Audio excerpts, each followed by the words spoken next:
The boy's hand wasn't shaking. That was the part that scared Cal Rourke the most. A 12-year-old stands in the dying light of a late summer afternoon, motorcycle rally noise fading around him, and he holds out a small black device wrapped in silver duct tape like he's returning borrowed change. No tears, no panic, just those steady brown eyes watching Cal's face for a reaction. Because the boy had already learned, somewhere along the way, that adults were the ones who were supposed to have answers. Cal turned the device over once. His blood went cold. Someone had been hunting this child, and by the soft red pulse blinking beneath the tape, they were still watching. If this story already has you leaning forward, you're exactly where we want you. Hit subscribe and ring that notification bell because we release new cinematic biker stories every week, and you do not want to miss what comes next. Drop a like if this hooks you in the first 60 seconds. And tell us in the comments, what city or country are you watching from? We want to see how far this story travels. Now, let's go back to the beginning.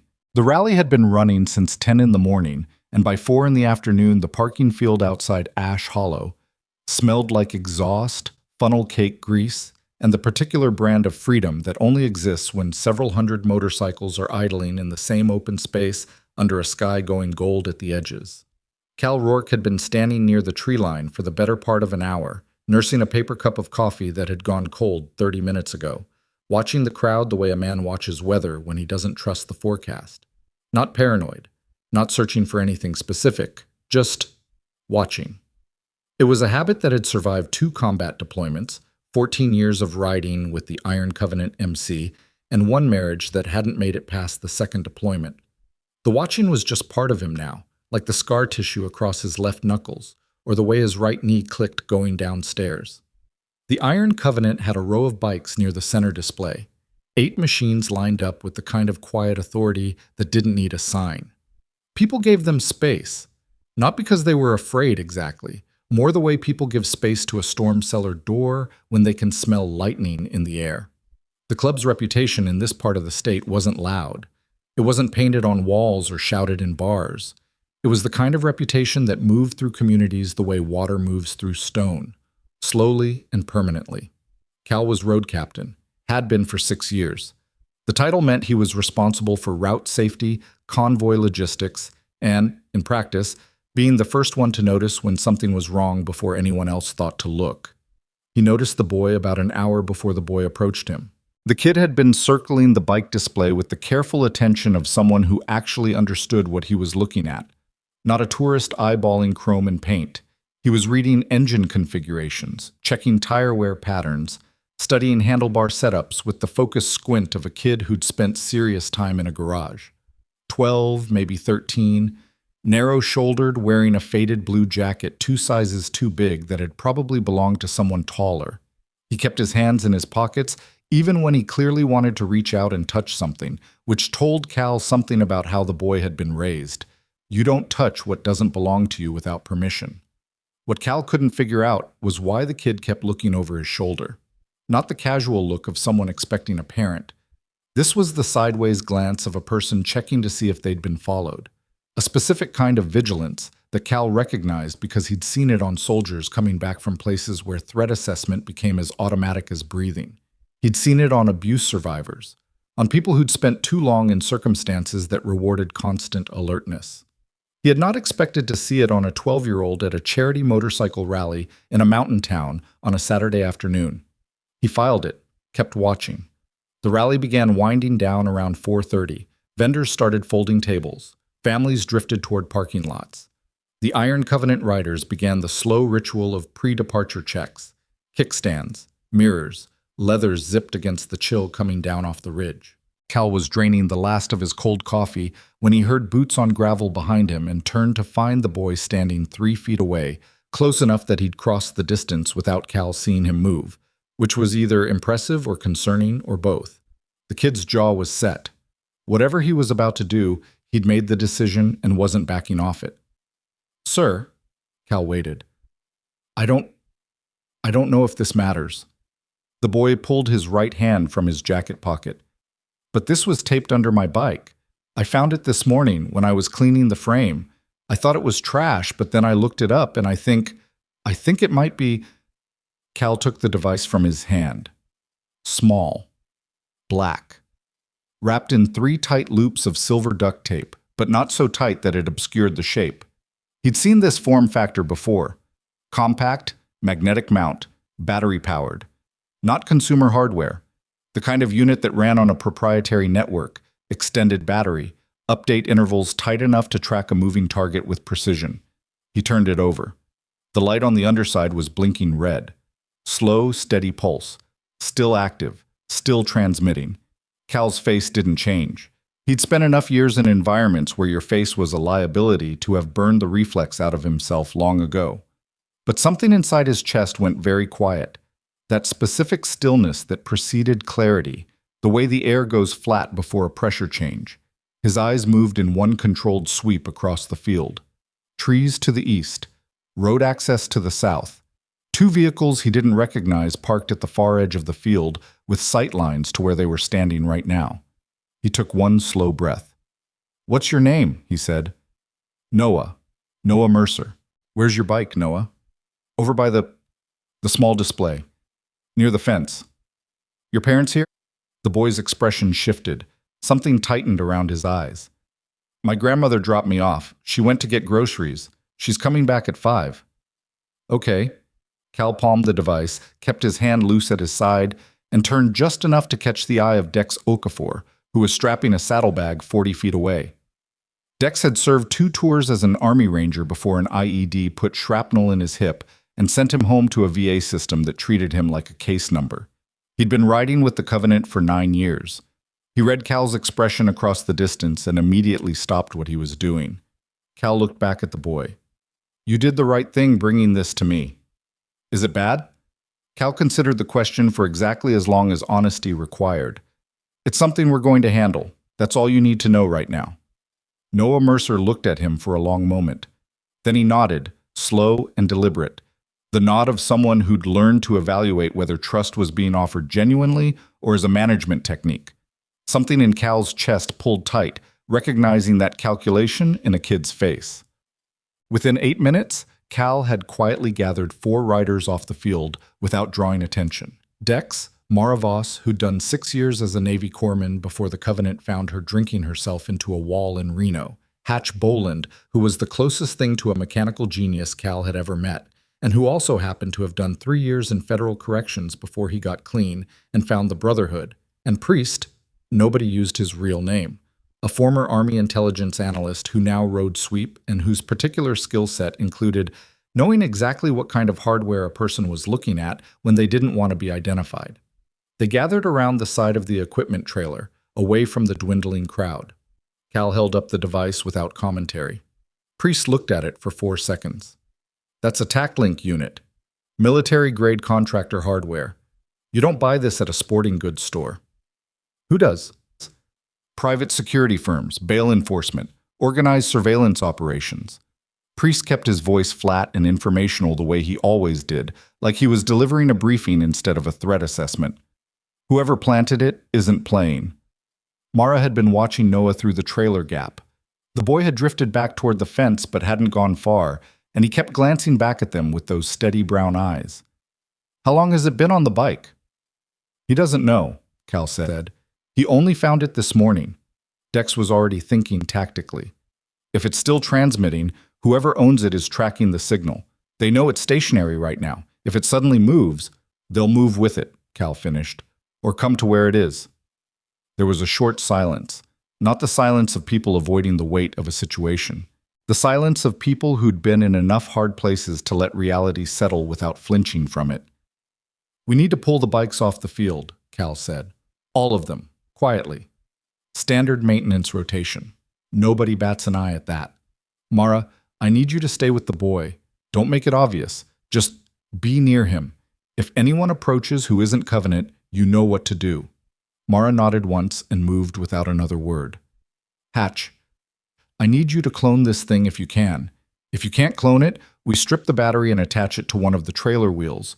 Let it report movement without taking it off site." Hatch took the device with the delicate focus of a man who understood that small objects sometimes contained catastrophic implications. "Give me 10 minutes. "You've got 6. Cal went back to Noah. The boy was leaning against the fence with his arms crossed, watching the mountain ridge line, like he was trying to read something in the tree line. The sun had dropped another degree, and the air coming off the ridge had sharpened into the kind of cold that arrived suddenly in these elevations, dropping 20 degrees in 90 minutes without ceremony. Noah didn't seem to notice. Either he was used to it or he was too busy thinking to feel it. Cal positioned himself beside the fence rail, parallel to the boy, both of them facing the same direction. Not confrontational, just present. "You want to tell me," Cal said, "why you were checking over your shoulder all afternoon?" Noah was quiet for a moment. "I wasn't—" "You were," Cal said, not unkindly. "I watched you do it 11 times in 40 minutes. You weren't looking for your grandmother." The boy's jaw worked. Then, "Someone keeps showing up." "Showing up where?" "Everywhere." The word came out with a weight that didn't belong in a 12-year-old's voice. "Near school, near my grandma's house, at the county fair last month. Always the same 2 cars, dark SUVs, no plates I could see. I thought I was—" He stopped. "My grandma said I was making it up. She said I was still processing losing my dad." Cal watched the field, watched the 2 parked SUVs at the far edge without looking like he was watching them. "When did you lose your dad?" 8 months ago. Flat, practiced. The flatness of someone who'd said the sentence enough times that the raw edges had smoothed down. He was sick. It wasn't sudden. We had time to know it was coming. "I'm sorry." "People say that. I mean it." Noah looked at him sideways, performing that same evaluation Cal had noticed earlier. Then the boy looked away. He was a surveyor, did geological work, mostly private contract stuff. He kept his records in a storage unit outside town because our house is small and Grandma didn't want boxes everywhere. Past tense on the storage unit? It got broken into 4 months ago, right after he died. Noah's voice stayed even, but his hands had moved inside his jacket pockets, the fabric pulling tight where his fists had clenched. Police said it was probably kids, petty theft. Nothing was taken that they could see, but my dad didn't have anything worth stealing, at least nothing obvious, so I don't know. "What did your dad keep in that unit?" The boy hesitated, and in that hesitation, Cal heard a door that the kid wasn't sure he wanted to open. "Survey equipment, old notebooks, maps." Then quieter. "He told me once, when he was still okay, when he was still himself and not just sick, he told me that if strangers ever started asking questions about his work, I shouldn't tell them about the old map." Cal kept his voice entirely neutral. "Did he say what old map?" "No." Noah pulled his bottom lip in, thinking. He said it like it was a joke. Like it was one of those things parents say because they think their kid might need to hear it someday, but they don't want to scare you. His voice dropped. "I don't think it was a joke." Hatch materialized at Cal's elbow at exactly the 6-minute mark, which was either impressive or a sign that he'd been working fast enough to cut corners. And with Hatch, there was no way to tell which without asking. "Couldn't clone it," Hatch murmured. "Proprietary encryption, but I stripped the battery and did the next best thing." He held up the device, now with a thin wire trailing from the battery housing to a small additional unit. Wired it into the trailer's auxiliary power with a GPS relay. As far as whoever's tracking it is concerned, it's moving, heading north on Route 9. I set the relay to broadcast at road speed. Cal studied the modification. How long before they figure out the signal's wrong? Depends on how good their analysts are. Somewhere between 2 hours and never. We'll assume 2 hours. Smart. Cal watched the 2 dark SUVs at the field's edge. Even as he watched, the vehicles shifted. Not dramatically, not obviously. But he saw brake lights flicker. The distant suggestion of reorientation. They were responding to the signal. They were already moving. "Get everyone mounted," Cal said quietly. "We're not leaving. We're repositioning. I want bikes between the boy and that road access." Hatch was already moving. Cal turned back to Noah. The boy was watching him with those steady eyes, and Cal could see the exact moment when Noah Mercer stopped pretending he didn't understand what was happening around him. The pretending collapsed quietly, like a structure losing its last load-bearing wall, and underneath it was something that looked like exhaustion. The specific exhaustion of a person who'd been scared for a long time without anyone confirming they had reason to be scared. "They were following me," Noah said. Not a question. "We don't know that yet. Don't, the boy said. The single syllable landed flat and hard. Don't manage me. I'm not a little kid. Cal looked at him for a long moment. Then, yeah, they were following you. Noah closed his eyes for 3 seconds. When he opened them, something had solidified. What do I do? Right now? You stay inside the perimeter we're setting up, and you tell me everything you remember about your father's work. Everything. Even the parts that seem boring or unimportant. Why? Because someone put military-grade surveillance equipment on a 12-year-old's dirt bike, Cal said. Which means whatever your father knew, they think you know it too. Or they're afraid you might. The mountain air sharpened another degree. Somewhere in the tree line, a bird startled out of the canopy and went hard against the sky, wheeling east. Both of them watched it. My grandmother, Noah said suddenly. She's coming at 5. To this address, if they're... I know, Cal said. Dex is already calling her. She's going to get redirected to a different pickup location. She won't know why, and it's going to worry her, but she'll be fine. She doesn't even know I came to you. She will. She's going to think I'm... The boy stopped. She already thinks I'm paranoid. She's going to... Noah. Cal waited until the boy looked at him. Right now, it doesn't matter what anyone thinks. It matters what's true. And what's true is that someone has been following you, and now we know it. That's more than you had an hour ago. The boy held his gaze. Then something in his shoulders dropped, not in defeat, more like the careful lowering of a weight that had been held too long in the wrong position. Okay, he said. By 5:15, the Iron Covenant had positioned their machines in a loose defensive perimeter around the far end of the field, engines warm and ready, and the 2 dark SUVs at the road edge had gone, chasing the decoy signal north on Route 9 into the deepening evening. The rally field was nearly empty now, just the Iron Covenant, the boy, and the folding autumn light dragging its shadow across the mountain grass. Cal had borrowed a wool blanket from the trailer and handed it to Noah without comment, and the boy took it without comment, wrapping it around his narrow shoulders with the efficient dignity of someone who'd learned to accept practical help without making it complicated. They sat on the lowered tailgate of the trailer, and Noah talked. He talked about his father, Daniel Mercer, a private survey contractor who'd done topographical work for county planning offices, mining permits, land rights assessments. Meticulous, quiet, a man who kept 4 copies of everything and never threw away a notebook. A man who, in the last months of his illness, had grown increasingly anxious about a specific project he'd worked 15 years earlier, a geological survey of the land south and east of Ash Hollow, commissioned by a now-defunct private development corporation that Noah had never heard of. He talked about finding the storage unit broken into and the specific feeling of standing in the emptied space, knowing that someone had gone through everything deliberately and carefully. Not ransacked, not scattered, but searched. Professionally searched, items replaced in approximately correct positions, not quite right enough to fool someone who remembered exactly how her father organized things. He talked about the SUVs. The first time he'd noticed them was 3 weeks after the storage unit break-in, idling near the middle school during afternoon pickup. Then outside his grandmother's house on a Thursday evening, no plates visible, engine running. Then at the county fair, parked at the far end of the lot, windows up, both front seats occupied, watching. He talked about telling his grandmother, about her face doing the specific kind of careful neutrality that adults use when they've decided a child is experiencing grief in a disruptive way. He talked about deciding to stop telling anyone. Cal listened to all of it without interrupting. Beside him, Priest had materialized at some point with a notepad, writing in a compact hand that Cal had long ago learned not to try to read. Mara stood just inside earshot with her arms crossed, her eyes doing a slow sweep of the field perimeter, not pretending to be casual about it. When Noah finished talking, the field was fully dark except for the string lights someone had left running on the rally fence and the amber glow of the Iron Covenant's amber running lights, casting everything in a low, warm burn. The map your father mentioned, Priest said. Can you describe it? I never saw it. He only mentioned it once. Did he say where it was kept? No. Did he say how old it was?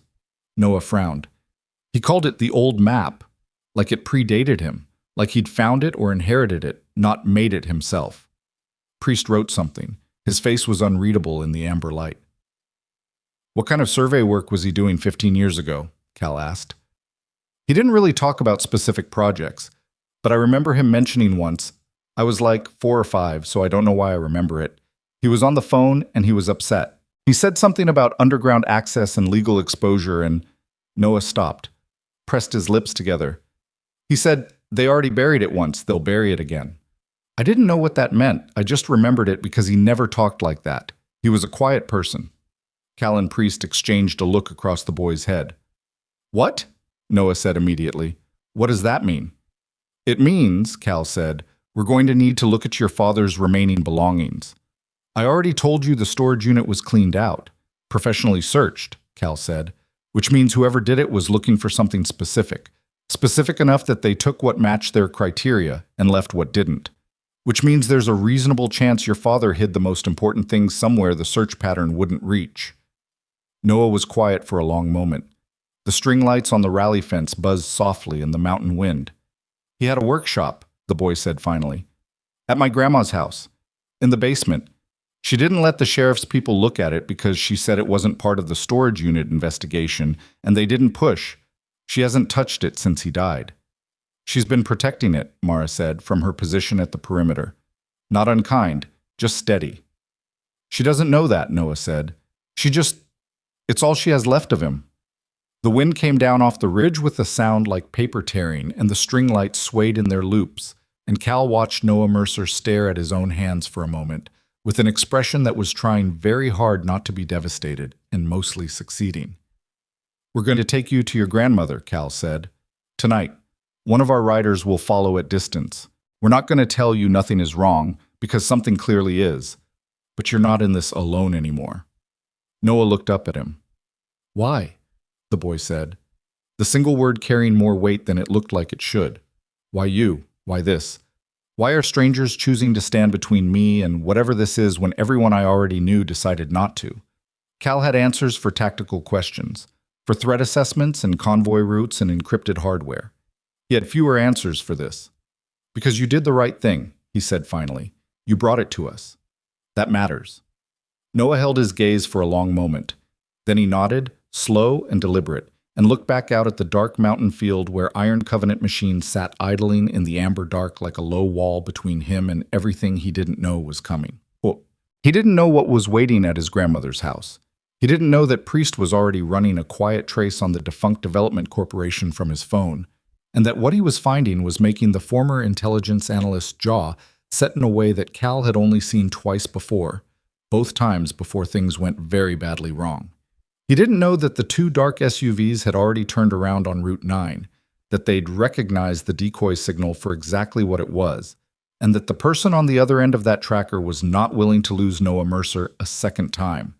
He didn't know that in the basement workshop of his grandmother's farmhouse, behind a false back panel in the oak workbench that his father had built with his own hands and his own specific kind of careful secrecy, there was a rolled leather tool case.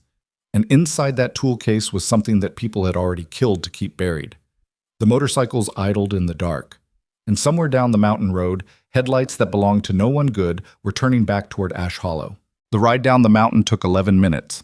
Cal ran point, Noah riding pillion behind Mara on her Road King, tucked inside the formation the way the Covenant moved civilians when movement was necessary, and explanation was a luxury nobody had time for. Dex ran sweep, his headlight cutting the dark 30 yards back. Priest rode middle left with his phone mounted to the handlebars, the screen casting a pale blue glow on his face that made him look like a man reading bad news in a language he already knew too well. The road off the ridge was 2 lanes of cracked asphalt that curved through pine stands and dropped in elevation fast enough to make ears pop. And in November, the cold came out of the trees like something with intention. Not just temperature, but presence. The kind of cold that found the gaps in leather and settled there. Cal could feel it across his knuckles through his gloves. He let the bike breathe under him, not pushing speed, keeping the formation tight and measured. Professional. The kind of movement that didn't attract attention because it looked exactly like what it was supposed to look like. A club riding home after a rally. He watched his mirrors. Nothing behind them on the road, which meant either the SUVs were far enough back to be invisible in the dark, or they were already ahead, already at the farmhouse. Neither possibility felt like good news. Ash Hollow proper was quiet at 5:50 on a Saturday evening. The diner on Main had its lights on, and Cal could smell fried food and warm grease as they rolled through the intersection, a smell that belonged to a world operating at normal speed. And for a moment, the contrast was sharp enough to feel almost disorienting. People sitting in vinyl booths eating dinner while 11 minutes up the mountain, someone had planted professional surveillance hardware on a dead man's son. The world had a consistent talent for running multiple versions of itself simultaneously. Ruth Mercer's farmhouse sat a quarter-mile off the county road on a gravel drive, 3 acres of flat land with a barn that needed paint and a kitchen garden that had been put to bed for winter, neat rows of turned soil under the porch light. The house itself was a 2-story frame structure, white that had gone to cream, with a light on in the front window that told Cal the grandmother was home and awake, and probably working her way from worried to genuinely frightened because Dex had made the call 30 minutes ago and redirected her from the rally to her own house without giving her enough information to stay calm. They came up the drive in a single line and cut engines simultaneously. The quiet that followed was the specific quiet of a rural property at night, wind in the bare tree branches, the distant complaint of a neighbor's dog, the tick of cooling metal.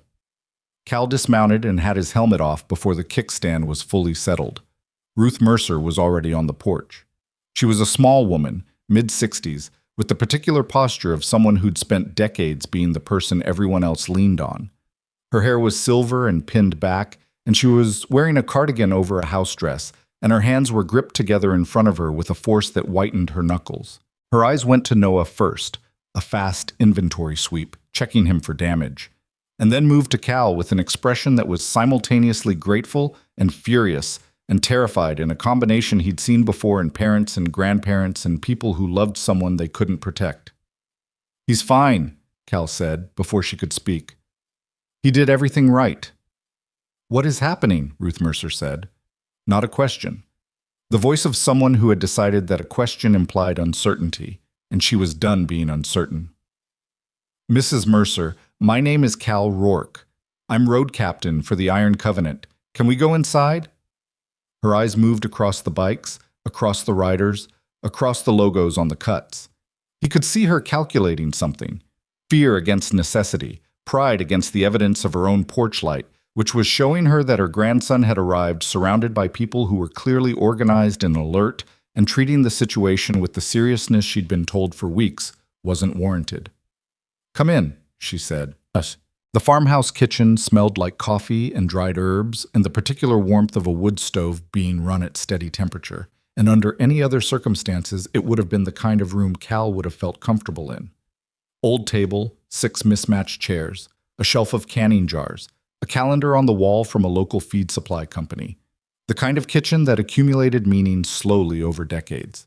Ruth stood at the counter with her arms crossed, watching Cal explain what he could explain without going into the details they didn't have confirmed yet. Mara sat at the table with Noah, close but not hovering, her forearms resting on the table surface with the relaxed alertness of someone who could be on her feet in under a second. Dex was outside with the bikes. Priest was still on his phone in the hallway, very quiet, which was its own kind of alarm. Cal laid the disabled tracker on the kitchen table. Ruth looked at it. Her expression didn't change, but something in her breathing did. "This was on Noah's dirt bike," Cal said. "It's professional surveillance hardware. It was active. Someone was tracking its location in real time." Ruth was quiet for a long moment. "The police aren't equipped for this," Cal said. "And if we call them right now, we broadcast Noah's location and the existence of this device to anyone monitoring emergency channels, which, if these people are as organized as the hardware suggests, they will be. So you're telling me to trust strangers with my grandson's safety?" "I'm telling you what we found and what we know," Cal said. "What you decide to do with that is yours." Ruth looked at him for a long time. Then she looked at Noah. "You went to them yourself? You didn't know these people?" "No." "But you went to them?" "Yes." Ruth uncrossed her arms. She pulled out the chair across from Mara and sat down heavily, like something had gone out of her legs. She pressed both palms flat on the table surface. "Daniel said—" She stopped. Tried again. "My son told me 2 weeks before he died that if anyone ever came around asking about his work, any of it, not just the recent stuff, I shouldn't answer questions, I should leave and call a number he gave me. Did you call the number? Cal asked. No one came. I thought he was sick and scared and thinking in circles, the way people do when they know they're running out of time. I didn't take it seriously. Her hands pressed harder into the table's surface. The storage unit. The sheriff said it was kids. It wasn't kids, Cal said. I know that, Ruth said quietly. I've known that. She stopped again. The silence in the kitchen was thick and warm and grieving. He was my son. He was already gone. I didn't want to. She didn't finish the sentence. She didn't need to. Noah reached across the table and put his hand over one of hers without saying anything. Ruth looked at the gesture for a moment like it had surprised her, then turned her hand over and gripped his. The workshop, Cal said. In the basement.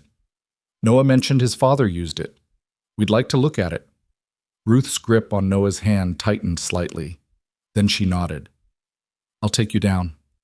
The basement workshop was the room of a man who thought in systems. Tool pegboards with outlines painted around each implement so you could see at a glance what was missing. Filing cabinet with drawers labeled in a precise architectural hand. A drafting table with a glass surface, the kind used for working on transparencies and overlaid maps. Shelves of notebooks organized by year going back 2 decades, spines labeled with project codes rather than names. A rolling cabinet of survey equipment, levels, prisms, measuring tapes. Most of it older model, but meticulously maintained. Cal stood in the center of the room and turned slowly, reading it the way he'd learned to read terrain. Not looking for any specific thing, just letting the organization of the space tell him about the mind that had built it. Mara had stayed upstairs with Ruth and Noah. Priest had come down, still holding his phone, and was standing near the filing cabinet with his arms crossed, reading the project labels on the notebook spines without touching them. He was thorough, Priest said. Very. The storage unit. The search team took the obvious items. Notebooks, loose documents, anything labeled. Right. So whatever he wanted to keep safe from a professional search, Priest said, he wouldn't have labeled. Cal walked to the workbench. It was oak, built in, running the full length of the far wall. Heavy, solid, the kind of construction that was meant to be permanent. Not furniture, but architecture. He crouched and examined the base. Solid front panel. But the back left section, where the bench met the basement wall, had a shadow line that was 6 millimeters wider than the equivalent gap on the right side. He pressed the panel with 2 fingers. It moved. Behind the false panel was a space roughly 14 inches deep and 2 feet wide, enough to hold the rolled leather tool case that was sitting inside it, along with a sealed metal box the size of a shoebox and a folded document that had been wrapped in a plastic sleeve. Cal looked at the contents for a full 4 seconds without touching them. Priest. Priest was already beside him. Document first, Priest said. The tool case is the map. Save it. The box could be anything. We open that last. Cal extracted the plastic sleeve document carefully, peeled back the sleeve, and unfolded the paper on the drafting table under the fluorescent work light. It was a letter. Handwritten. Daniel Mercer's precise architectural hand dated 3 weeks before his death. Cal read it. Priest read it over his shoulder. Neither of them said anything for a long moment. The letter was addressed to Noah. It said, in the careful language of a man who'd had time to choose every word, I found this map during a contract survey in 2009 for a development company called Harrow Basin Properties, LLC. I was contracted to verify access points to historical mining tunnels under the east ridge of Ash Hollow. What I found in those tunnels was not geological. I documented what I found, and I should have gone to the authorities immediately. I did not, because the men who hired me made it clear, without ever saying it directly, that going to authorities would have consequences for people I loved. I have carried this for 15 years. If you're reading this, it means I ran out of time to handle it myself. The map in the leather case will show you where. The metal box contains what I photographed. Do not go alone. Find people who know how to stand in the dark. Cal straightened up slowly. Find people who know how to stand in the dark, Priest said, reading the line aloud in a flat voice. Yeah. Well, Priest exhaled. Here we are. They brought the case upstairs. Cal set it on the kitchen table, and everyone gathered, Ruth standing very still with her hands at her sides, Noah sitting forward in his chair with his elbows on his knees, Mara to Cal's right. Dex had come in from outside and was standing in the doorway to the hall, filling it with the easy authority of a big man who knew how to be still. Cal unrolled the leather tool case on the table surface. Inside, held in the individual loops intended for measuring instruments, was a hand-drawn survey map on draftsman's paper. Large format, folded to fit the case. Cal unfolded it in sections, the paper dry and faintly yellowed at the edges but intact, the ink lines still sharp and precise. The map showed the terrain south and east of Ash Hollow in topographical detail, elevation contours, drainage lines, road access points, and overlaid on the geological survey were hand-marked additions in a different ink, clearly added later. Tunnel access points. 3 of them, marked with coordinates and depth notations. Internal passage routes.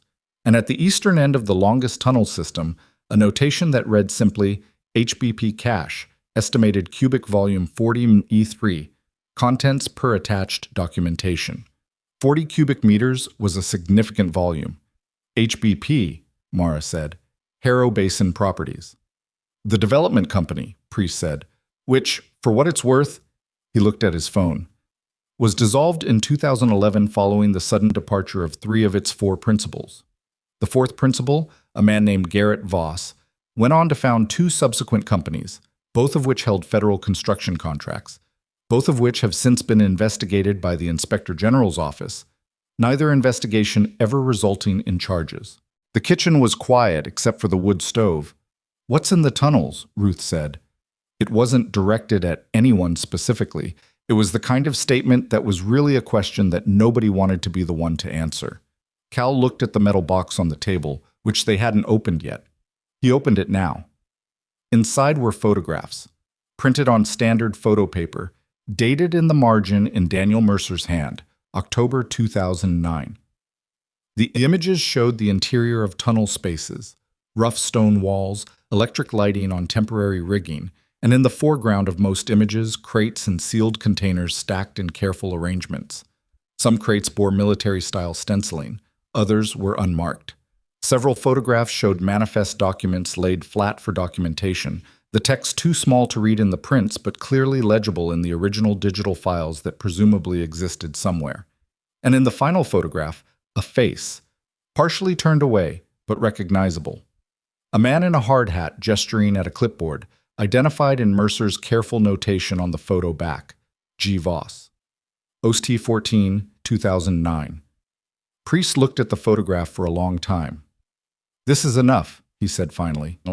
"If the tunnel contents are still there, this is enough to bury him." "Or enough to get us buried," Dex said from the doorway. "Both can be true," Cal said. "Both are true," Priest said, "which is why Voss has been running surveillance on the boy. Mercer's records from the storage unit. They took the notebooks, the loose documents. But they didn't find the map or the photographs, which means they know Mercer documented what he found. They know the documentation exists, they just don't have it. And they think Noah knows where it is," Mara said, "or will lead them to it." Noah had been listening to all of this with his jaw tight and his eyes moving from face to face. Now he said, "My dad knew. For 15 years he knew about this, and he stopped, started again. He had time to do something, and he was afraid," Ruth said. Her voice was quiet and not gentle, exactly, but honest. "He had a family. He had you. Fear and love make the same sound sometimes, Noah. It doesn't make what he did right, but it makes it human." Noah looked at his grandmother for a long moment. Then he looked at the photograph of the man named Voss. His expression did something complicated that Cal recognized. The specific rearrangement of a person's face when they're deciding whether to let grief or anger lead, and anger wins not because it's stronger, but because it's more useful right now. "What do we do?" the boy said. "First," Cal started. That was when Dex's voice cut in from the doorway, low and immediate. "Headlights.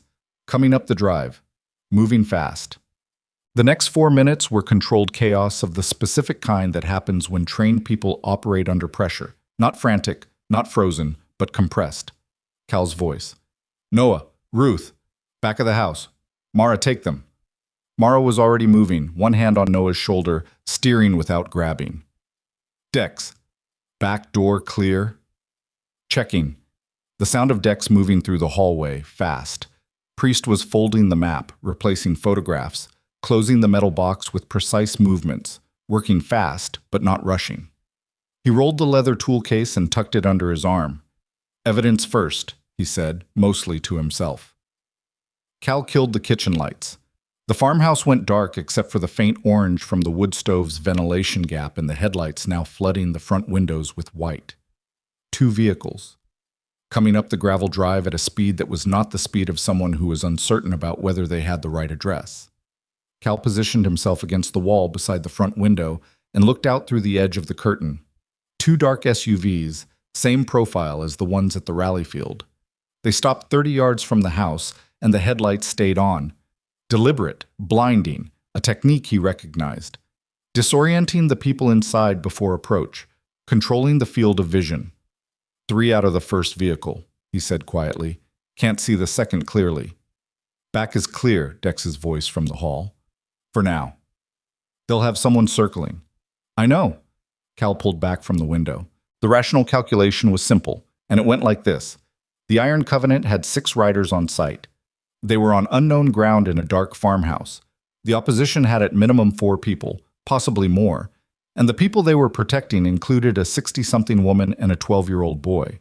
The map and photographs were irreplaceable evidence. A direct confrontation here was winnable in the immediate sense, and catastrophic in every sense that followed. He moved to the hallway. We go out the back. Fields to the east.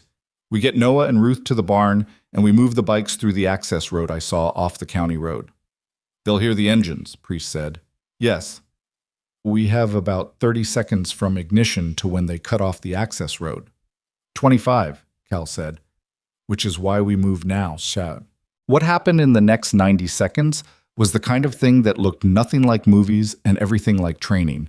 Ugly and fast and unglamorous. They came out the back of the house in a moving line, Cal first, then Dex, Noah between Mara and Priest, with the leather tool case jammed inside Priest's jacket, Ruth moving faster than anyone who'd looked at her would have expected. The barn was 40 yards across frozen grass. The cold hit them the moment they cleared the door. Temperature down in the 20s now, breath visible, ground hard underfoot. Cal could hear voices from the front of the house, not words, just tone. Professional, coordinated. Not the voices of people who were hesitating. A shot. Not at them. At the front door lock. A single controlled impact that meant they were going through the front, which gave the back exit maybe another 45 seconds before someone rounded the house. They reached the barn. The Covenant bikes were parked inside it. Dex had moved them when they arrived, standard precaution.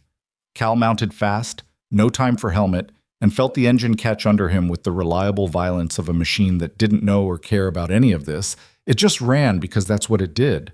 Around him, the sound of 5 other engines catching in quick succession. That specific Harley sound that was all torso and no apology. Noah got on behind Mara. Ruth got on behind Dex, and her face in that moment, the absolute controlled terror of a 63-year-old woman getting on a motorcycle in the dark with strangers while armed men were entering her home, was a specific image that Cal knew he would not forget. Hold on, Dex said to her. Simple instruction. Ruth grabbed him around the middle and held. The barn door was a rolling type. Hatch, who'd been silent and peripheral throughout, and was now the most important person in the structure, put his shoulder into it and rolled it back in one motion, and the cold and the dark came in together, and then they were through it, 6 bikes in a fast diagonal line across the frozen field toward the access road. Behind them, Cal heard shouting, then the sound of vehicle doors. He pushed his machine harder, felt the cold air strip tears from his eyes, watched the access road come up in his headlight and turned onto it with both wheels skidding slightly on the frosted grass, and found his traction and kept pushing. He did not look back. Looking back was a luxury. The access road met the county road, and they turned east and then south, moving fast, no formation. Just 6 machines and 2 civilians running through the winter dark of Ash Hollow on a Saturday night with a map that could dismantle a man who'd spent 15 years making sure it never surfaced.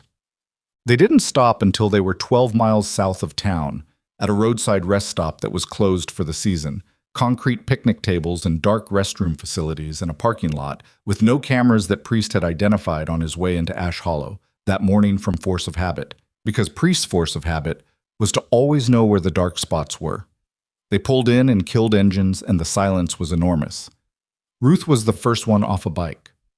She stood on the asphalt and took 2 measured breaths, and Cal watched her hands, which were shaking slightly, and which she was making no effort to hide. Noah went to her immediately, and she pulled him in by the back of the neck and held him there with her eyes closed, and the shakiness in her hands moved through her whole frame and then, over approximately 10 seconds, went still. Dex stood at the lot entrance watching the road. Hatch was checking the bikes with a pocket flashlight, looking for anything wrong. Mara had her phone out and was running the open emergency channels, listening. Cal walked to the picnic table and sat on the surface with his boots on the bench and let himself feel, for exactly 60 seconds, the full weight of what the last 3 hours had been. Then he looked at Priest. Priest was standing at the edge of the lot with his arms crossed, looking at nothing in particular, which was always the sign that he was thinking about something specific.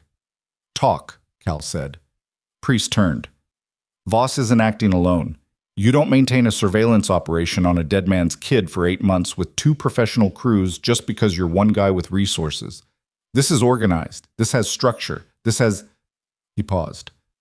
"Someone in the county, maybe in the sheriff's department, someone who made sure the storage unit break-in stayed classified as petty theft. Someone who kept the investigation narrow." Cal absorbed that. "You're saying we can't go to local law?" "I'm saying I don't know who's clean and who isn't, and until I do, we're on our own," Cal said. "The Covenant's on its own." "Yes." Cal looked at the road, at the dark fields on either side, at the boy standing with his grandmother under the closed-for-season overhang, the grandmother's arm around his shoulders, both of them looking at the bikers with the specific expression of people who had passed beyond the point where leaving made sense and were only now beginning to understand what that meant. And then Dex, from the lot entrance, very quiet. "Cal." Cal was off the table before Dex said anything else. Bike pulled off the road, half-mile back, just sitting. "One?" "One. Headlight off, just sitting." Cal looked down the dark road for a moment. Then, "Get everyone behind the restroom block, now." The riders moved. Ruth and Noah moved with them, Ruth's arm still around the boy's shoulders. Hatch killed the pocket flashlight. The lot went fully dark. And out of that dark, from half a mile up the county road, a single motorcycle turned on its headlight. Not pointed at them, pointed up, a deliberate signal, like someone clearing their throat before speaking, and then turned it off again. "Someone's been following us," Mara said. "Not the SUVs," Dex said. "Single bike. They would have come in hard." "Then who?" Hatch said. Nobody answered. In the dark behind the restroom block, 12 miles south of Ash Hollow, with a dead man's map tucked inside a leather jacket, and 2 civilians who no longer had a home to go back to, Cal Rourke stood very still and listened to the winter night and felt, in the specific part of his gut that had never been wrong, that whatever had just found them in the dark was about to change everything, and not in a way that any of them had prepared for. The single motorcycle sat half a mile up the county road for 43 seconds. Cal counted them. Old habit. Counting in threat situations gave the rational brain something to do, while the instinctive brain ran its own assessment underneath, and the 2 processes together usually landed closer to accurate than either one alone. He stood at the corner of the restroom block with his back against the cold concrete and his eyes on the dark road and counted. And at 43 seconds, the distant headlight came back on, and the motorcycle began moving. Not toward them, but parallel to the road, off-road, moving through the winter field at a careful speed that said whoever was riding knew the terrain, coming around. "They're flanking," Dex said. "Or they don't want to come at us head-on," Cal said. "Different thing." "Not different enough." Cal watched the headlight arc through the field. It was moving slowly, deliberately. Someone who wanted to be seen well enough to track but not so visible as to be a clean target, which was an odd calculation for a hostile approach, where you typically wanted speed over visibility, and the contradiction was the thing Cal kept snagging on. The headlight stopped 60 yards off the lot, in the field to their east. "Killed." Silence. Then a voice. Male, middle-aged, coming from the dark field in a carrying tone that was pitched to be heard without being a shout. "Iron Covenant, I know what you found, I know what you're carrying, and I know you're about to make a decision that gets people killed if you make it wrong. I'm not armed. I'm alone. I'd like 2 minutes." The lot stayed dark and quiet. Cal heard Ruth's sharp intake of breath behind him and felt Noah move, not backward, but slightly forward, the involuntary lean of a person toward the source of information. He put one hand back and found the boy's shoulder without looking and held it there, and Noah stilled. "Who are you?" Cal called. A pause. "My name is Warren Briggs. I was Daniel Mercer's contact, the number Ruth Mercer never called. I've been in Ash Hollow for 6 days." They brought him in with Dex on his left and Hatch on his right, and a pocket flashlight in his face, which was the operational equivalent of a first impression and about as flattering. Warren Briggs was 51 years old and looked 61 in the flashlight's hard beam. Not from age exactly, but from the particular weathering of someone who'd spent a long time doing something difficult in difficult conditions. Medium height, lean in a way that suggested less about fitness and more about chronic insufficient sleep, with a face that had deep-set lines around the mouth and eyes that moved with a specific professional quality, quick and cataloging, that Cal recognized because he saw the same quality in Priest's eyes and in his own bathroom mirror. He was riding a stock Kawasaki. Nothing identifiable, nothing memorable, the two-wheel equivalent of a gray sedan, and he was wearing civilian clothes under a basic riding jacket with no patches, no insignia, nothing to read. Ruth saw him and went completely still. "You're Warren," she said. "Yes, ma'am." "Daniel talked about you, years ago. He said you were—" She stopped. Something moved across her face. "He said you were the only one who knew." "The only one besides him," Briggs said. "Yes." "Why didn't you—" Ruth's voice held for a moment on the edge of something before she steadied it. "He died 8 months ago. Why didn't you come then?" Briggs looked at her with an expression that contained several things at once: guilt, exhaustion, and the specific kind of self-condemnation that a person carries when they know the answer to the question makes them look like exactly what they were. "Because I was compromised. Because they had eyes on me by the time Daniel died and I couldn't move without burning everything he'd built. Because I had to wait until they shifted their surveillance from me to—" He glanced at Noah. Stopped. "To me," Noah said flatly. Briggs closed his eyes for a second. "Yes." The word landed in the cold air and nobody moved for a moment. Cal looked at Briggs steadily. "Who are you?" "Retired federal investigator, Criminal Financial Division. I worked organized contract fraud for 11 years before I was—" He selected the next word carefully. "Before I was encouraged to retire." Encouraged. "Someone above me in the chain closed 3 of my active investigations in the same week in 2012. Told me the evidence threshold wasn't met. I knew that was wrong. I also knew that fighting it from inside was going to make me disappear in a different kind of way." Briggs kept his voice even and informational, and Cal heard Priest behind him make a small sound. Not surprise exactly, but recognition. "Daniel Mercer contacted me in 2010, 1 year after he did the survey. He'd been sitting on what he'd found for a year, trying to decide what to do with it, and he'd done enough research to find my name attached to a closed investigation into Harrow Basin properties." "You were already investigating Voss," Priest said. "Garrett Voss, Harrow Basin properties, and 2 predecessor entities before that." Briggs looked at Priest with the calibrated assessment of someone evaluating a resource. "You've been running background for 3 hours. Then you already know the surface layer. What you don't know is what's underneath it." Briggs turned to Cal. "Can we sit down? What I need to tell you is going to take more than 2 minutes, and some of it is going to change what you think you're dealing with." They sat at the concrete picnic table under the closed-for-season overhang with the winter cold pressed against every exposed surface, and Hatch running a pocket hand warmer that cast a faint orange radius of insufficient warmth, and Warren Briggs talked. He talked for 22 minutes, and Cal sat across from him and did not interrupt once, which was a discipline that cost him something because what Briggs was laying out was dismantling the architecture of what Cal had thought this situation was and replacing it with something considerably larger and considerably worse. Harrow Basin Properties had been the surface entity. The structure underneath it went 3 layers deeper, a network of shell companies that funneled federal infrastructure contract money through a chain of entities designed to obscure the origin and destination of specific expenditures.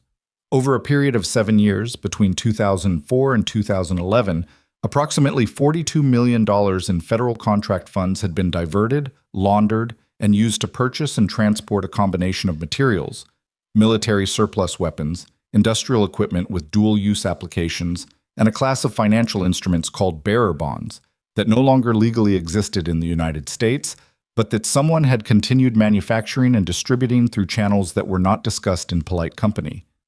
All of it was in the tunnels, or had been, as of Daniel Mercer's photographs in October 2009.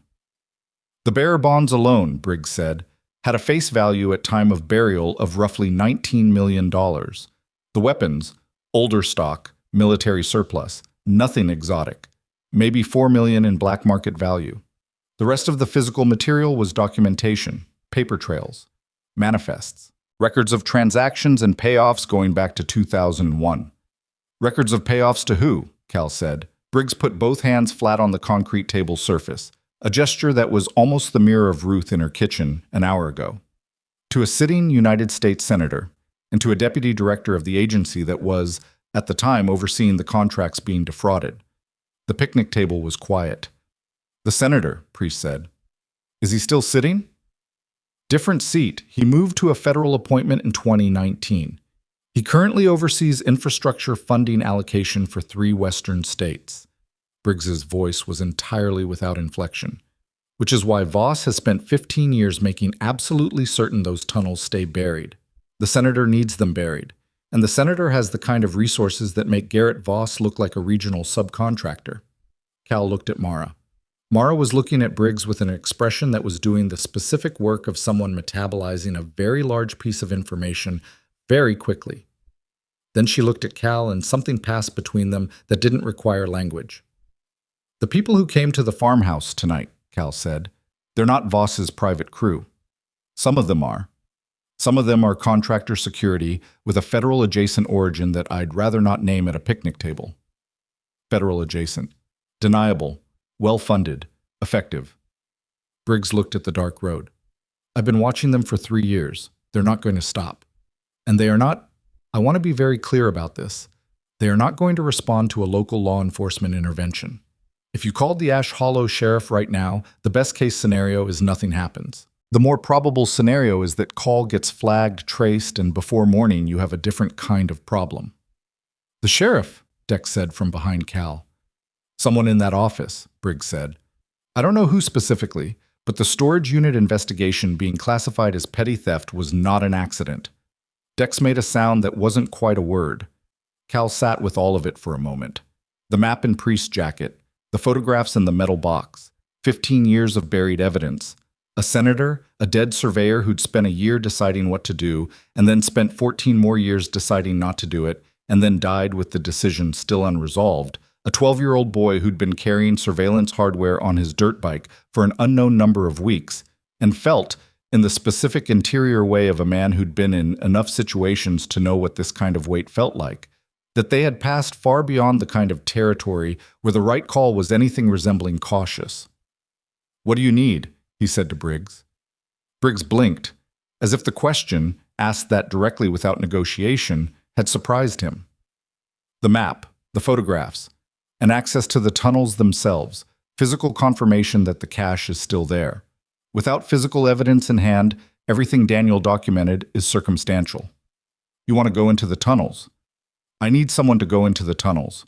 I'll be honest with you. I've been operating alone for 3 years, and I'm a 51-year-old man with bad knees and no backup. I cannot do this alone. Why us? Cal said. You could have gone to actual federal investigators. I tried. In 2012, in 2015, in 2019. Briggs let the 3 dates sit there.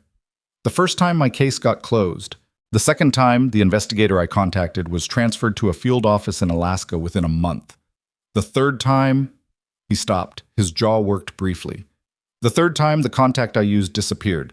She was found 3 months later in a car accident in Nevada. 2-lane highway. No witnesses. I stopped trusting channels after that. The hand warmer had gone tepid. Nobody noticed. And bikers, Mara said. The word was dry, but not hostile. You trust bikers. Briggs looked at her. I trust people who operate outside institutional channels and have demonstrated an ability to protect people who needed protecting. I've been watching the Iron Covenant for 6 months. You're not what people think you are when they see the cuts. What do we look like to you? Dex said. Briggs looked at the assembled riders in the thin available light. The cuts, the road-weathered faces, the specific posture of people who'd learned to hold a perimeter without looking like they were holding a perimeter, and said, like the only people in this situation who aren't compromised. The argument started 11 minutes later. It started with Hatch, which surprised Cal because Hatch was typically the quietest voice in any strategic discussion. Not passive, just deliberate, someone who listened until the shape of a problem was fully visible before he put his hand up. But Hatch had been sitting on the far end of the picnic table with his arms crossed and his face doing something complicated since about the 3rd minute of Briggs's explanation, and when Briggs finished, Hatch was the first one to speak, and what he said was, "No." Cal looked at him. "Talk. No to the tunnels. No to any of this." Hatch's voice was controlled, but there was something under the control that was doing its own work. A particular frequency of anger that Cal had heard maybe twice in 9 years of riding with the man. "We're a veterans club. We do charity rides and we look out for our communities, and we have not signed up to go underground in the middle of the night to recover evidence against a sitting federal official with contractor security on our tail." "We're already in it," Priest said. "We got pulled in. That's different from walking further." "Is it?" Mara said. "Yes." Hatch uncrossed his arms and put both hands on the table's surface. His hands were large and scarred, and they were entirely steady, and the steadiness of them was somehow the most serious thing about the moment. "Cal, we have 2 civilians. We have a boy. We have no legal standing, no federal cover, no extraction plan if this goes wrong. If we go into those tunnels and something happens, something already happened," Noah said. Everyone looked at him. The boy was standing at the end of the table, not sitting, and his face was doing something that Cal recognized as the specific expression of a person who had been very carefully not speaking for a long time and had finally run out of careful. His jaw was set. His eyes were red at the edges, not from crying, but from the sustained effort of not crying, which was a different thing and in some ways harder. "My dad lived with this for 15 years, Noah said. "He was scared and he stayed scared and he died scared and nothing changed. The man who made him scared is still out there. He's still doing whatever he was doing, and now—" His voice caught briefly, and he pushed through it. "Now those people came to my grandmother's house. With guns. While she was home." Ruth put her hand on his arm. He didn't pull away, but he didn't stop either. "I'm not asking anyone to do anything," Noah said. "I'm 12. I can't ask you for anything, but I need someone to tell me that this doesn't just end with us hiding and the tunnels staying buried and nothing being different except my dad died for nothing and my grandmother doesn't have a house anymore." The concrete overhang held the silence for a moment. Hatch looked at the boy. Something moved across his face. Complicated, layered, the specific archaeology of a man with his own history of being 12 and scared and finding the world unwilling to confirm that his fear was legitimate. Cal had never asked Hatch about his childhood in specific terms, but he knew the outline. Group homes, a juvenile record for things that were survival strategies before they were crimes, a chain of institutions that had processed him rather than seen him. It was not a dissimilar shape to what Noah was carrying, just a different context, and from the look on Hatch's face, that parallel had landed. Hatch was quiet for 10 seconds. Then he said, very quietly, "I'm not saying abandon the kid. I'm saying we need a plan that isn't just walking into a mine shaft." "Then help us build one," Cal said. Another silence. Then Hatch's jaw set, and he picked up the pocket flashlight and pointed it at the map on the table. "Show me the tunnel access points." They worked for 40 minutes. Priest and Briggs at the map. Hatch and Dex running approach calculations, distance, terrain, access road conditions, the kind of ground-level logistics that had nothing to do with strategy and everything to do with whether a plan was executable or theoretical. Mara was on comms, running the emergency channels, building a picture of where the SUVs were and whether any law enforcement frequencies were showing unusual traffic. Cal stood between the two groups and moved back and forth and said very little, which was how he did his best work. Not directing exactly, but providing a center of gravity that kept everything orbiting in the same direction. Ruth sat with Noah at the far end of the table and did not pretend to be fine, which Cal respected. She sat with her hand over his and her eyes on the middle distance, and she did her processing in full view without performing it, and Noah sat beside her and leaned very slightly against her shoulder in the way of someone who was too old to be a child seeking comfort and too young to fully stop needing it. At one point, Noah looked up and found Cal looking at him from across the table. The boy held the eye contact for a moment. Cal gave him a single nod. Not reassurance, not a promise, just acknowledgement. I see you. You're still here. So are we. Noah looked back down at the table. Warren Briggs, across the map, said something to Priest in a low voice, and Priest went very still. Cal moved to them. What? Priest looked up. His face had the quality it got when information had rearranged something he'd been certain about. Not panic, but a very controlled version of its immediate aftermath. The Eastern Tunnel access. Briggs says it's under a structure. What structure? It was a livestock barn in 2009 when Mercer did the survey, Briggs said. It was purchased 2 years later by a land management LLC. The LLC is... He paused. The LLC is registered to a holding company that traces back through 4 intermediate entities to a man named Curtis Vane. The name didn't mean anything to Cal. He said so. Curtis Vane is Garrett Voss's brother-in-law, Briggs said. He lives in Ash Hollow, has for 20 years. He bought the property over the tunnel access. Yes. That's not a coincidence. No. Which means, Priest said, the tunnel access point has been under active control this entire time. Which means Voss doesn't just know the tunnels exist. He's been physically managing the approach. Which means the cache is still there, Cal said. Almost certainly.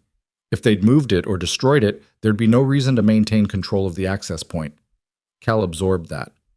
Or they need the access point because they're still using it. Briggs looked at him sharply.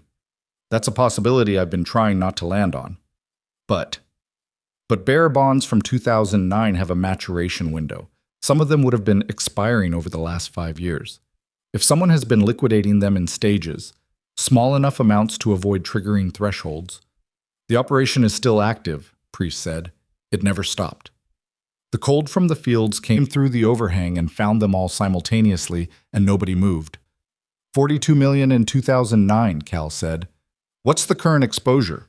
Briggs's expression answered the question before his voice did. Conservative estimate?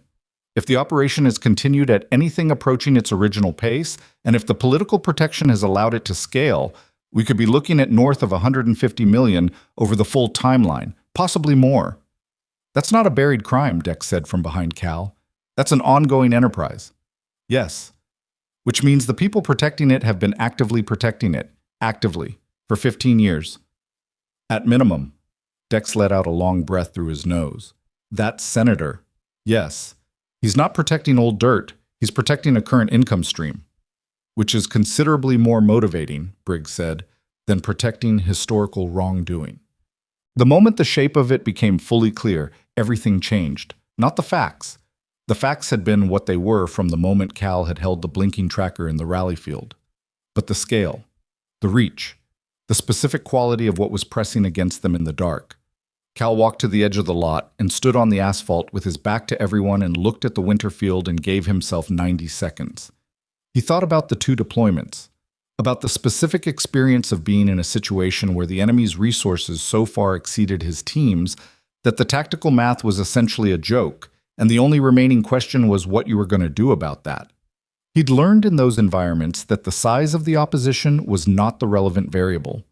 The relevant variable was whether you were willing to keep making the next correct decision regardless of what it cost you, one decision at a time, until you either ran out of decisions or ran out of the thing that was trying to stop you. He had a map. He had photographs. He had a former federal investigator who knew the case. He had 5 riders who had survived things that would have broken more conventionally assembled people. He had a boy who'd been scared for 8 months without anyone confirming he had reason to be, and who had still walked up to a stranger in a motorcycle rally field and held out his hand. He thought about what the letter had said. Find people who know how to stand in the dark. Cal Rourke had been standing in the dark his entire adult life. He turned around and walked back to the picnic table. Here's what we're doing, he said. Everyone looked at him. Even Ruth. Even Noah. Briggs, you said you need physical confirmation of the cache to make any of Daniel's documentation legally actionable. Correct. And you have a contact, someone outside the compromised chain, who can receive that evidence. A pause. Yes, it would take how long? 48 hours to reach them and establish a secure handoff. Maybe less. We go into the tunnels tomorrow night. We get your confirmation. We get it to your contact within 48 hours. Cal looked around the table. Anyone who wants to walk away from this, the door is right now. Last call. Nobody moved. Hatch was looking at Noah. Noah was looking at Cal. Ruth had her hand over her mouth and her eyes were very bright, and she was not saying anything, which was its own kind of answer. Okay, Cal said. And that was when Mara's voice came in sharp from the far end of the table, not loud but carrying, Cal. Her tone was the specific tone of someone who has found the thing they were afraid of finding. He crossed to her in 4 steps. She held up her phone, showing him the emergency channel feed she'd been monitoring, and he read the text on the screen and felt something go cold in the center of his chest that had nothing to do with the temperature. The emergency channel was showing a fire response call. Rural residential. Ash Hollow area, County Road west of town. The address was Ruth Mercer's farmhouse. Ruth saw his face and was on her feet before he could form the words. What is it?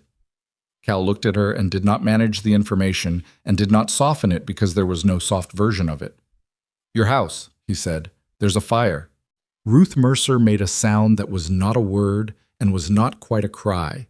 It was something underneath language, something that belonged to the part of a person that exists before they learned how to put experience into sentences. Noah was beside her in the same instant, his arm around her waist, holding her up, 12 years old, and holding his grandmother up in a parking lot in the middle of winter with her house burning 8 miles north.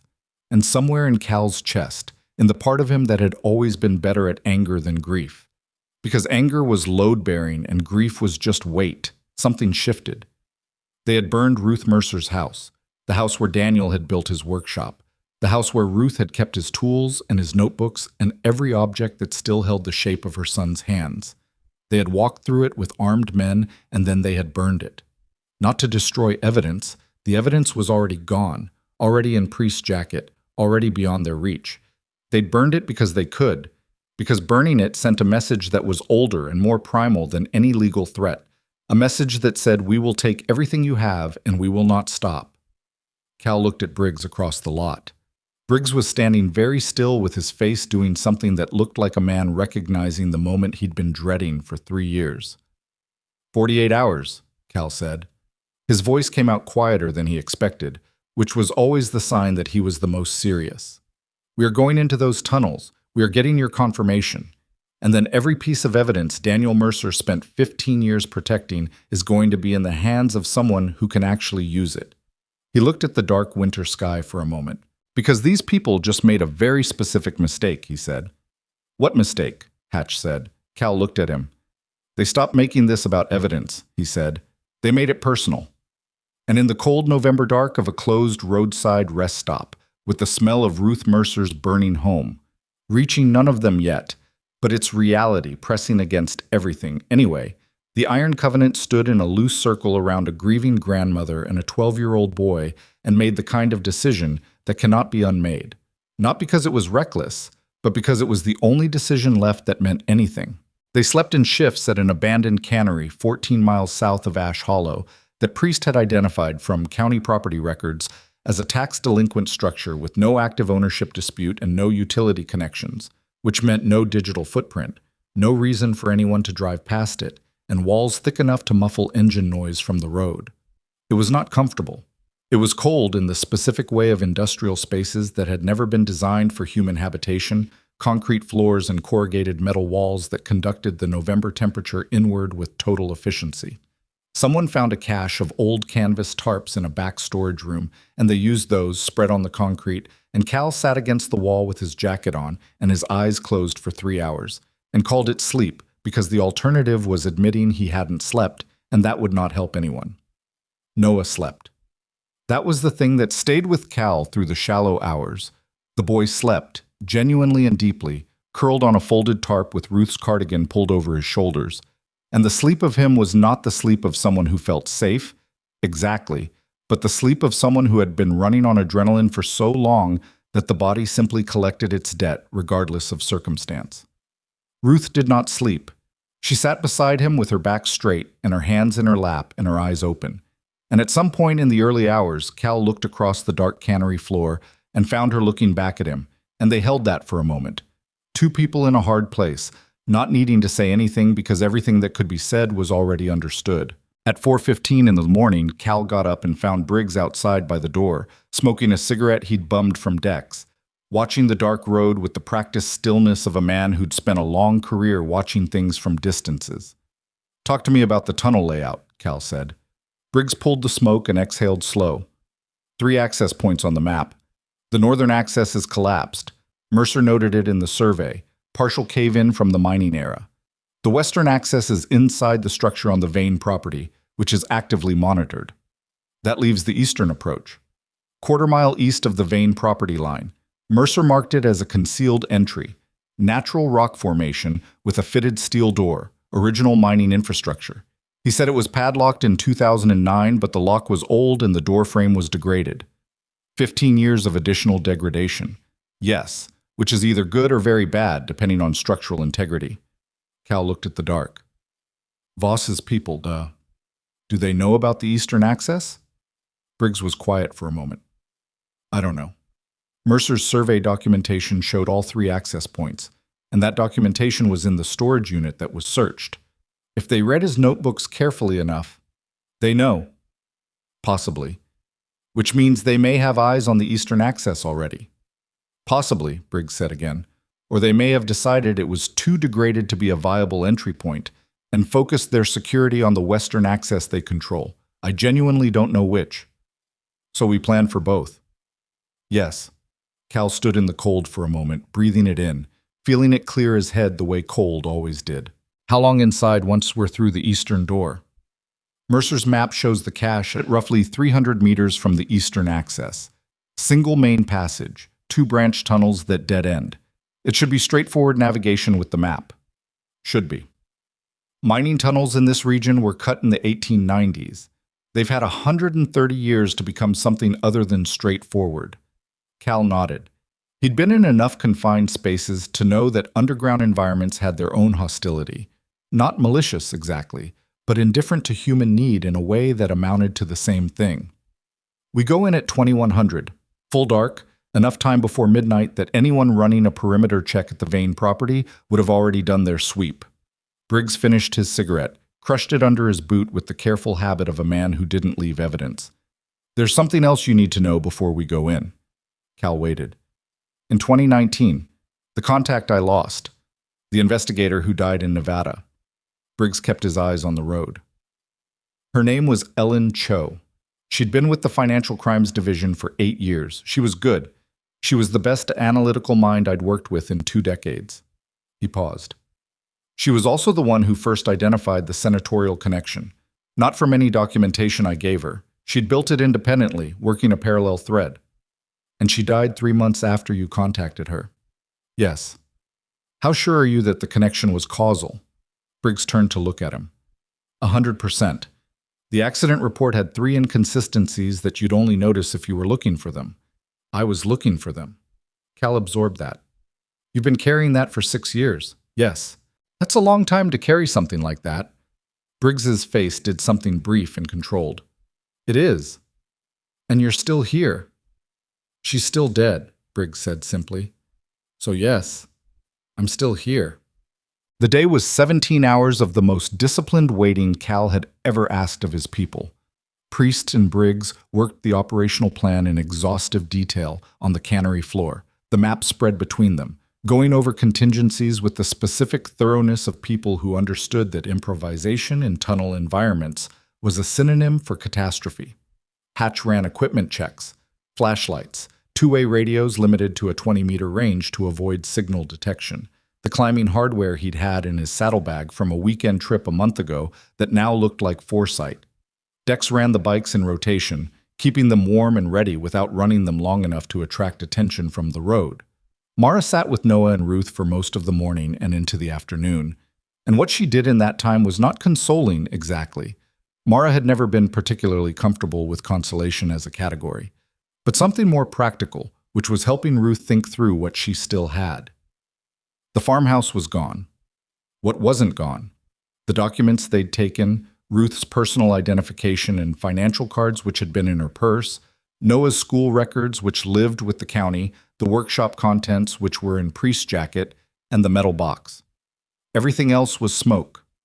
Ruth worked through the inventory with the methodical focus of someone who had survived losses before and knew that the path through grief was not around the edges, but straight through the center, one factual item at a time. Noah helped her.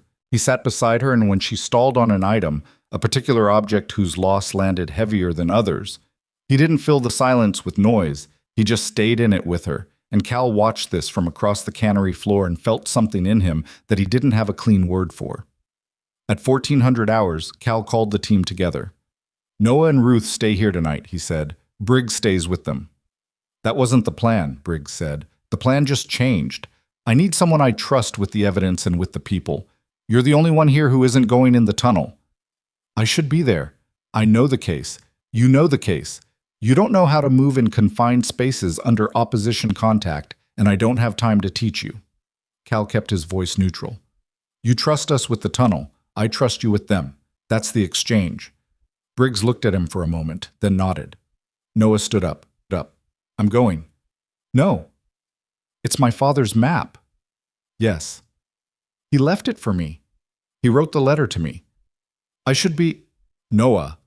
Cal crossed to him and crouched slightly so they were at eye level, which he'd been careful about throughout, not towering over the boy, not performing an adult-to-child dynamic when the situation called for something different. "Your father hid that map for 15 years to keep you safe. He did not hide it so you could carry it into an unstable tunnel with armed people potentially waiting at the other end." Noah's jaw was tight.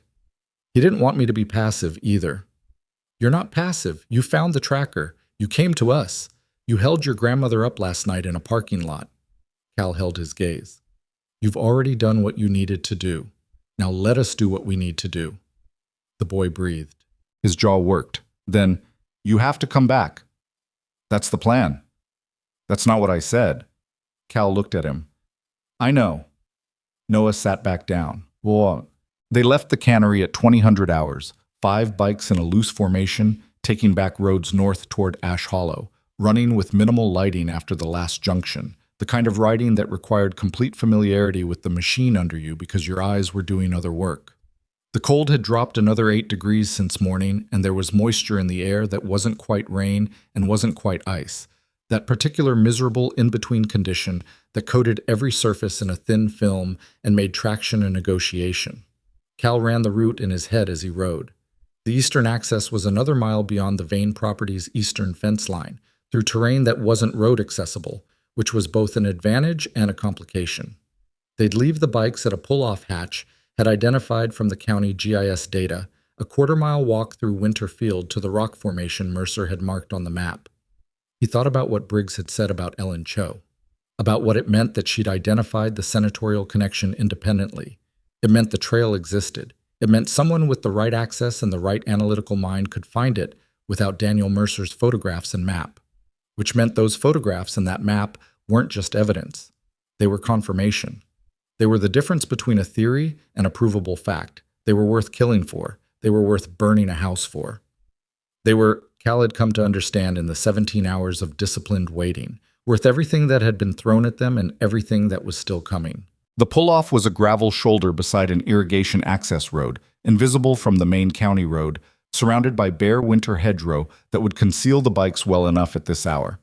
They came off their machines in silence, and Cal looked at the faces in the thin ambient light. Mara, Dex, Hatch, Priest. And what he saw in those faces was not the absence of fear, because he'd learned long ago that the absence of fear was a liability, not an asset. What he saw was fear that had been converted into something more useful. Fuel. The specific kind that burns clean. "Comms check," he said quietly. 4 clicks in his earpiece, 1 from each rider. "Mara, Dex, you're exterior. Hold the perimeter at 100 meters from the access point. If you see movement coming from the Vane property direction, 2 clicks. If you see vehicles on the county road slowing to stop, 3 clicks." Both nodded. "Hatch, Priest, inside with me. Hatch on point. I'll run map. Priest covers rear." "Copy," Hatch said. "Understood," Priest said. Cal looked at Mara Lass. She met his eye and gave him the microscopic chin lift that was her version of everything that didn't need saying, and he returned it, and then they were moving. The walk through the winter field was 340 meters of uneven frozen ground that grabbed at boot heels and offered no reliable footing, the half-frozen moisture on the grass, catching what little ambient light existed and throwing it back in small cold sparks. Cal moved behind Hatch with the map folded to the relevant section in his left hand and his right hand free, navigating by the topographical memory he'd built during 17 hours of studying the terrain, matching the elevation changes under his feet to the contour lines in his head.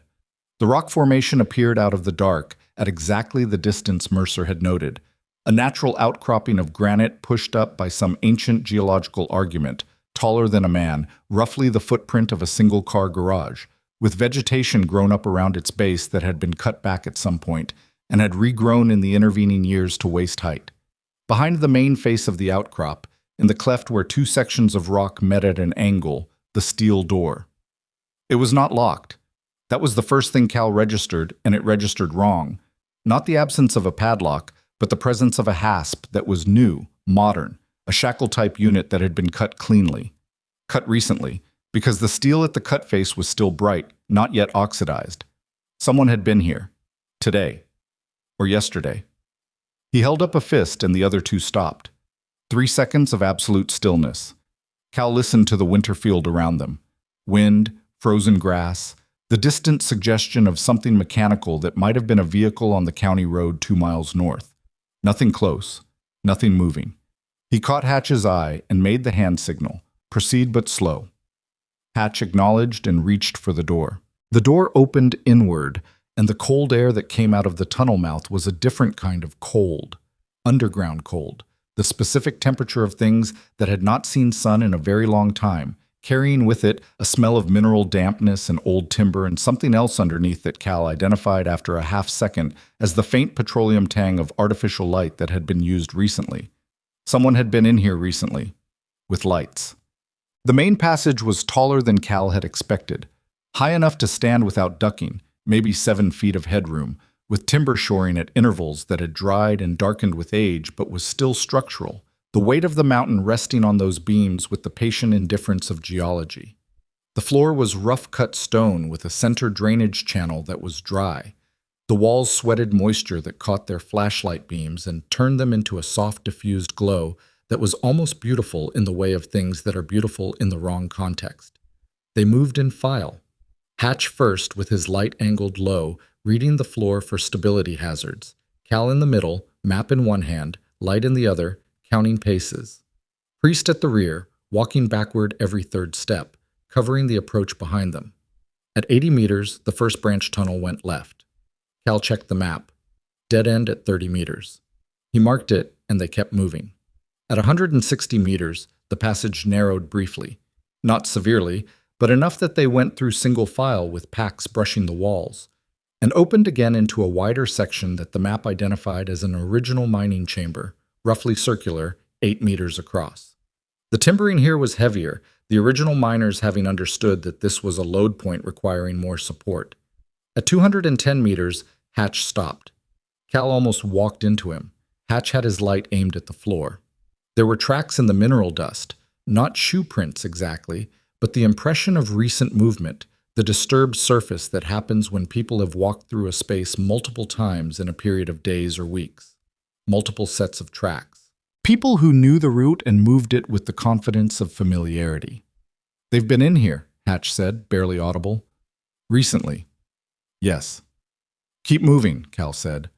At 280 meters, they smelled it before they saw it. The petroleum tang stronger now, and under it something else. Something with a chemical edge that Priest identified with a single quiet word from behind them: generator. The passage opened at 300 meters. The cache was still there. It was not what Cal had expected from Mercer's photographs, which had shown organized stacked crates in a static arrangement. What was in front of them now was something between a storage facility and an active worksite. The original crates were there, stacked along the left wall of a natural chamber roughly 15 meters across. But the right wall had been fitted with metal shelving, modern and industrial. And on those shelves were organized rows of sealed cases, the kind used for electronic equipment transport, and between the shelf rows were two folding work tables with items on them that Cal could see clearly in his flashlight beam: a laptop, closed, a portable printer, a document scanner, stacks of printed paper in banded groups, and at the far end of the chamber, a generator the size of a large suitcase, currently off but connected to a power distribution strip that ran to the shelving lights and the work tables. "They're not protecting this," Priest said softly. "They're operating out of it." Briggs was right. The operation never stopped. Hatch had moved to the nearest shelf and was reading the case labels with his light. His face in the flashlight glow was doing something very controlled that was not quite calm. "Cal." Cal crossed to him. The cases were labeled with alphanumeric codes. But on the face of the nearest case, someone had affixed a paper label in the way of someone who was using shorthand for their own operational clarity. And on that label, a date range and a dollar figure. The date range was 3 months ago to present. The dollar figure had 8 digits. "This isn't historical evidence anymore," Hatch said. "No. This is an active crime scene."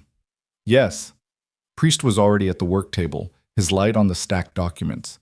He read in silence for 10 seconds. Transaction records, current. Bearer bond liquidations and reinvestment records going back 14 months. He looked up. Briggs's $150 million estimate was conservative. Cal looked at the chamber. At the scope of what Daniel Mercer had found in 2009, and what it had become in the 15 years since, fed by political protection and institutional blindness, and the particular rot that sets into anything that goes unexamined for long enough. He pulled out his phone, switched to camera. "Document everything, every shelf, every case label, every paper you can read without moving anything. We have 30 minutes before Mara and Dex need a check-in, and I don't want to be underground when I miss it." They worked fast. Priest photographed documents. Hatch photographed the shelving and equipment. Cal moved through the chamber systematically, recording the original crates against the left wall, still present, still stacked, and the modern additions, and the operational infrastructure, and every label and marking visible from the positions they could reach without disturbing the arrangement.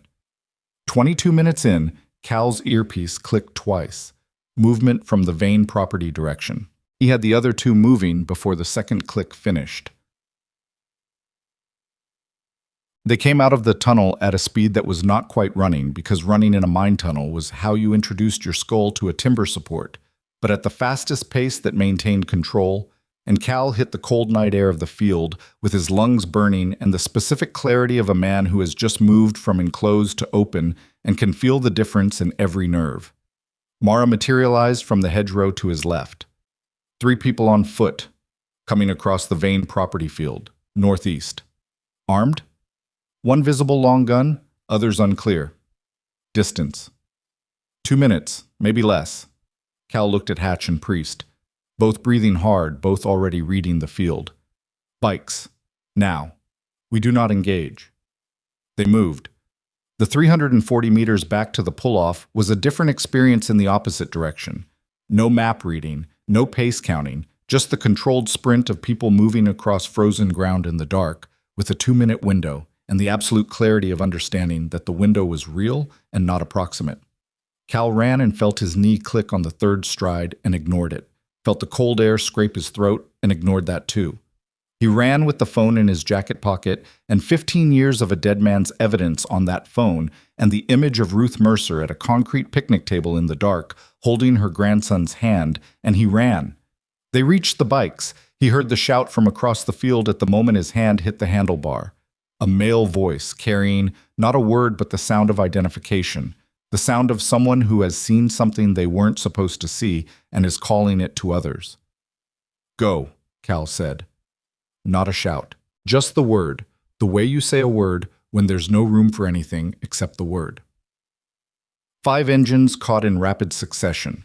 The first shot came as Cal's rear wheel hit the county road, a sound that was louder than he'd expected in the open air, a hard, flat crack that hit the hedgerow to his right and sent frozen debris across his shoulder. He did not look back. He pushed the throttle and felt the machine respond with everything it had and let the road come at him in his headlight, and ran. Oh. The next 18 minutes were the kind of riding that stripped everything down to pure physics: machine weight, road surface, throttle control, The geometry of corners taken at speeds that had no margin. Cal ran with his mirrors doing continuous work, watching the road behind them, watching for headlights. Two vehicles came off the Vane property access road 3 minutes behind them, running fast, and the gap between those headlights and the Iron Covenant's formation closed for 90 seconds before the county road went into a series of curves that Dex, running sweep, used with the expertise of someone who'd raced before he ever joined the Brotherhood, cutting each apex with a precision that the heavier SUVs couldn't match, opening the gap back to something workable. Not comfortable. Not safe. Workable. At the junction that turned south toward the cannery, Cal didn't take the turn. He'd made the decision 2 minutes earlier.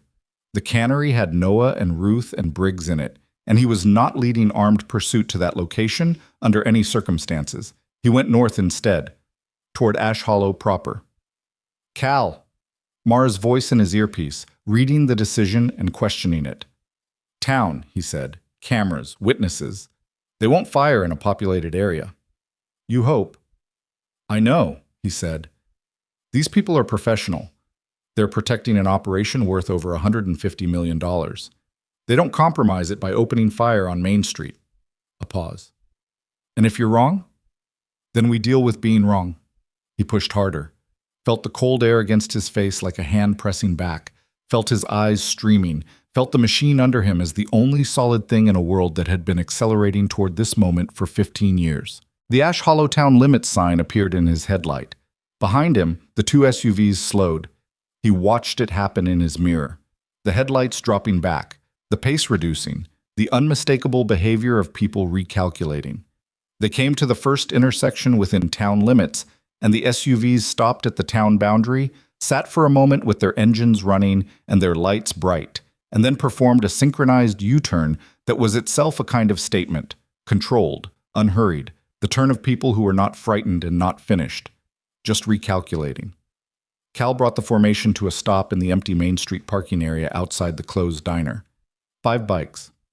5 riders. All of them breathing like people who had been breathing harder than normal for the past 18 minutes, and were now allowing the body to register what the mind had been too busy to acknowledge. Hatch put his feet down and sat for a moment with his hands loose on the bars and his head down. Everyone good? Acknowledgements around the group. Not fine. Good was the operative word. Operational status, not emotional status. Cal looked at his phone. The photographs were there. All of them. Time-stamped, location tagged, clear. He looked at the empty Main Street of Ash Hollow at 11:47 on a Sunday night. The diner dark, the hardware store dark, the single streetlight making a pool of orange on the wet pavement, and thought about Daniel Mercer driving through this same town 15 years ago with a secret that had slowly eaten him from the inside. Thought about Ruth's house burning, thought about a boy who'd held out a small black device in a rally field like he was returning borrowed change. We have everything we need, Priest said from beside him. Yes. Briggs's contact. We need to move. I know. Cal. Priest's voice carried something it didn't usually carry, something that came from underneath his professional frequency. A note that Cal recognized because he'd heard it in his own voice at specific moments. We went in. We came out. We have it. Cal looked at the photograph of the chamber on his phone, the shelving, the work tables, the operational infrastructure of 15 years of uninterrupted criminality. He thought about the 2 SUVs sitting at the town boundary, recalculating. Thought about whoever was on the phone with Garrett Voss right now, or whoever was above Garrett Voss, reporting that the tunnel had been accessed and documented, and the people who'd done it had gotten clean away. He thought about the specific recalculation that followed a moment like this. Not retreat, because people like this didn't retreat, but the escalation to the final measure. The move that said we cannot allow this evidence to leave the area. They're going to come for the cannery, he said. Priest looked at him. They don't know about the cannery, Dex said. They don't know yet, Cal said, but they've lost control of the tunnel. They know we documented it. They know we have the original map and the photographs and now the new documentation. They know we came into their operation and walked out and they couldn't stop us. He looked at the phone in his hand. The next step is not chasing 5 motorcycles through the county. The next step is finding the civilians. The word landed in the damp Main Street air. Noah, Mara said, and Ruth and Briggs. Cal was already moving toward his bike. We need to get back to the cannery, and we need to move them. Now, tonight. He kicked his engine alive, and it caught with the big Harley sound that he'd heard 10,000 times, and that still, at the right moment, in the right context, sounded like the most reliable thing in the world. But before he could pull out, his phone rang. Unknown number, local area code. He answered it. The voice on the other end was male, calm, and entirely without the performance of threat, which was itself the most threatening quality it could have had. It was the voice of someone who did not need to perform. Mr. Rourke, you've had a productive evening. So have we. Cal's grip on the phone tightened. The boy and the woman are very comfortable right now. So is Mr. Briggs. We'd like to keep it that way. A brief pause. The photographs you took tonight, the documents you recovered from the original hiding place. We'd like to arrange an exchange. Your documentation for the 3 people currently in your care. Cal looked at Priest. Priest had moved beside him and could hear the call, his face doing the controlled nothing of a man running full analysis. If you've hurt them, Cal started. No one's been hurt, the voice said. That's a choice. Right now it remains available to everyone. In 2 hours, it may not. The diner's single outdoor light buzzed in the damp air. 2 hours, Cal said. Where? The old quarry access road, north of the Vane property. You know the area. Another pause. Come alone, or don't come, and we'll make the next decision ourselves. The line went dead. Cal lowered the phone. The 5 of them sat on their machines in the empty main street of Ash Hollow, engines idling, and the weight of what had just shifted pressed down on all of them simultaneously. The evidence in his phone, the 3 people in the cannery who might no longer be in the cannery, the quarry road north of the Vane property, where the tunnels were, where armed people were waiting, where the entire accumulated weight of 15 years was about to come to a single convergence point in 2 hours. They found the cannery, Hatch said. Yes. How? It doesn't matter how, Cal said. It matters what we do next. Priest was already on his own phone, pulling up the county map, zooming to the quarry area north of the Vane property. Cal could see the screen from where he sat. The quarry access road, the abandoned extraction infrastructure, the terrain surrounding it, the single entry point from the county road that turned into something unmistakable on a map, a dead end. They wanted him in a dead end.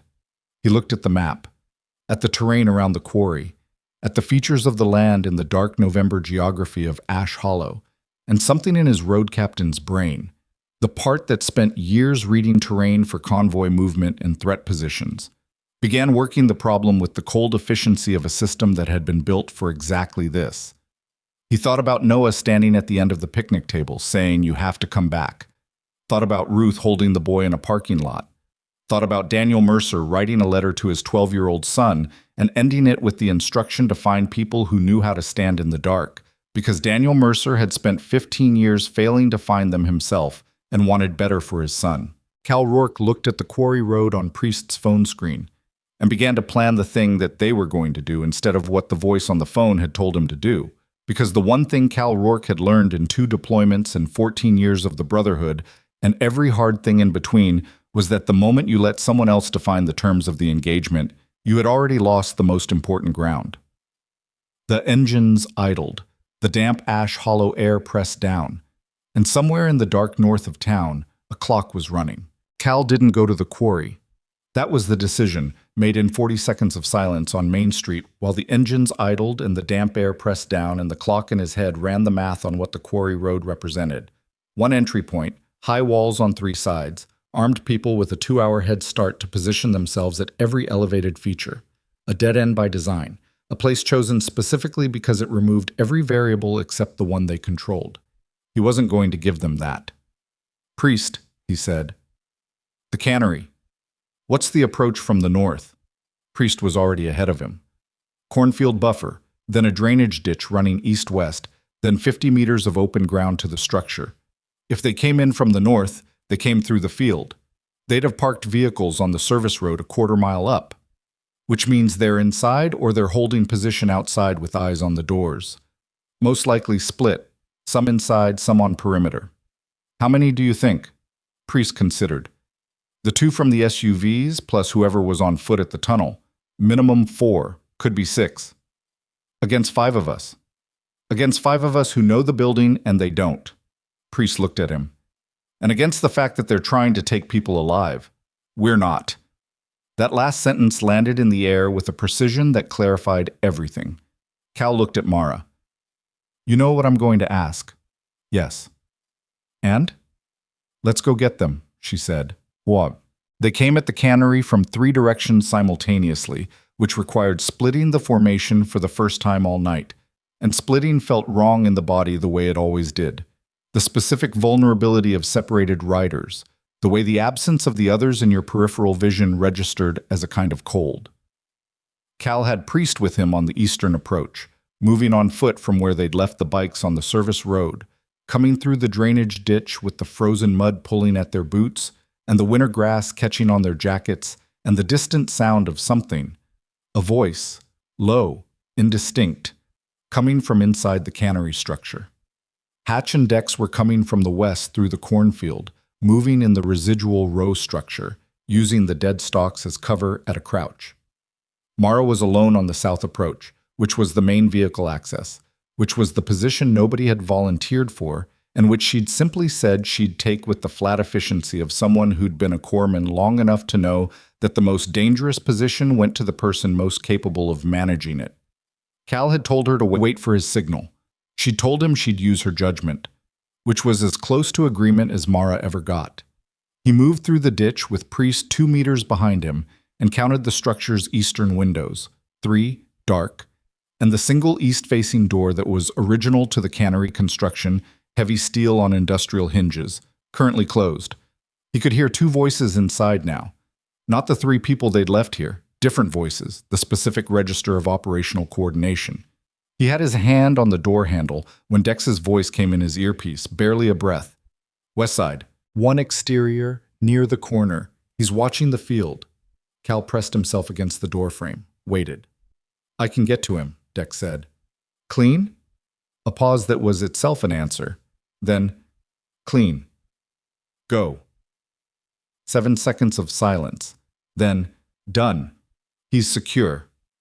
Not dead. Secure. Dex had done 3 years as a ranger before the IED. Secure meant zip-cuffed and zip-gagged, with the hardware hatch carried in his saddlebag that he'd never specifically explained why he had, and nobody had specifically asked. Hatch? West door? Got it. Locked from inside, but the frame is soft. Give me 4 seconds on your mark. Cal looked at Priest. Priest gave him the nod. Mark. He pushed through the east door the same instant Hatch's shoulder hit the west door, and the combined entry from 2 directions did exactly what 2-direction entries were designed to do.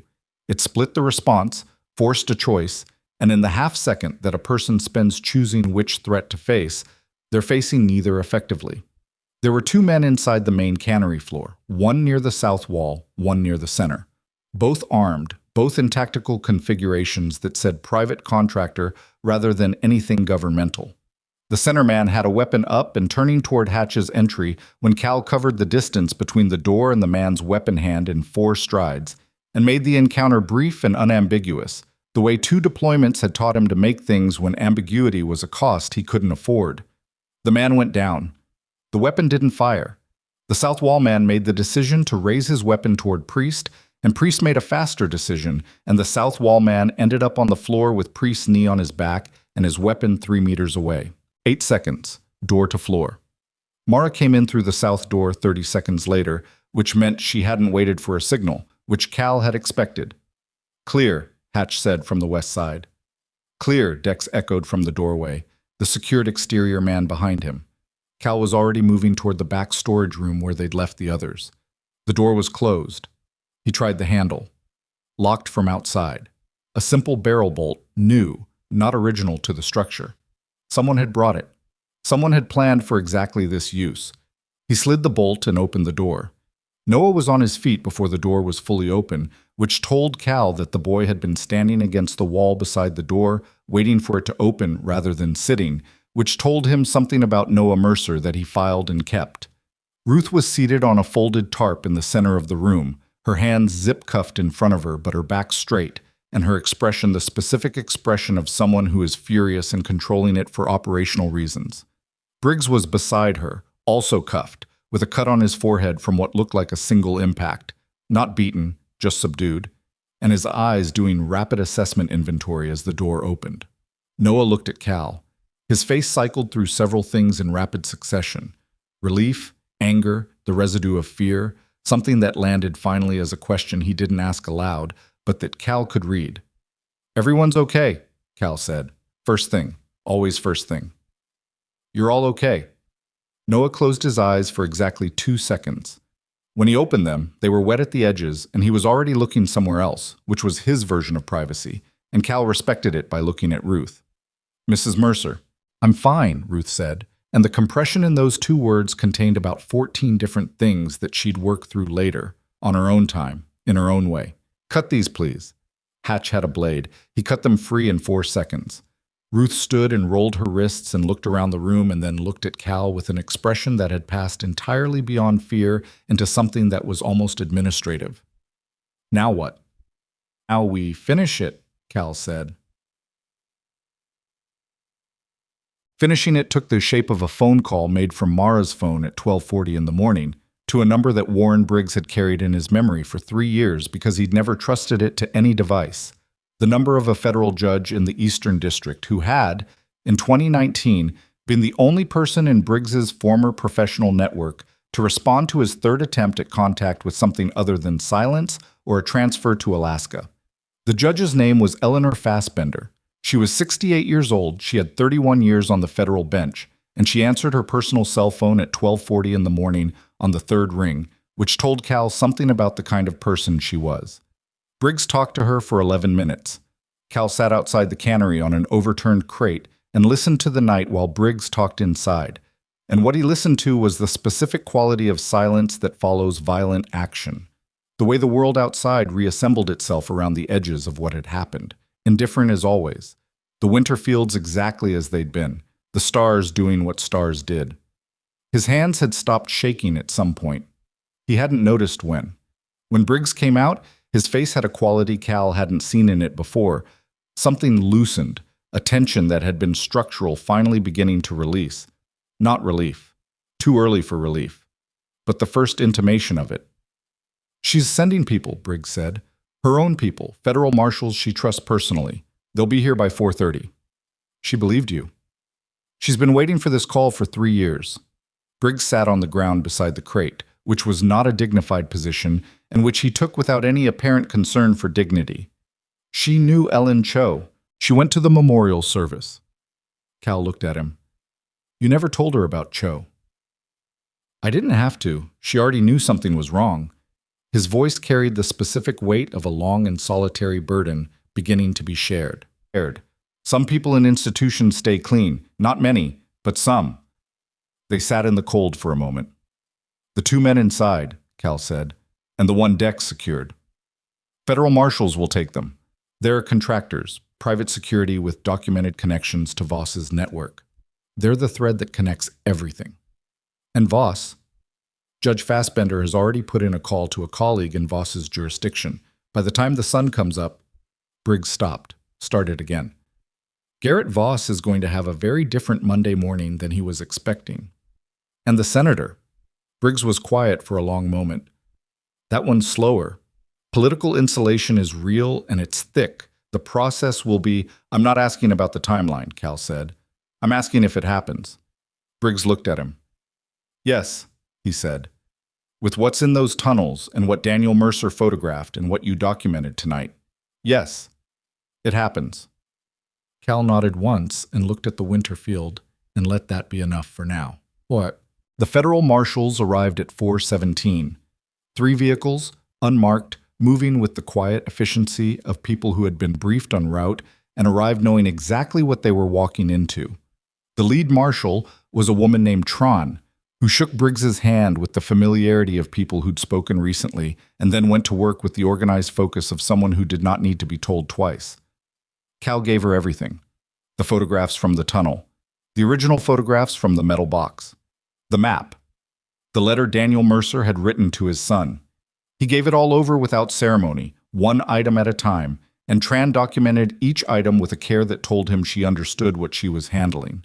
Noah watched the handoff from across the cannery floor, standing beside Ruth with his arms crossed, and his face doing the complex work of a person processing a very large thing at a speed that the human nervous system wasn't really designed for. When it was done, Cal walked to him. "It's in the right hands now," Cal said. "How do you know she's the right hands?" "I don't," Cal said. "For certain.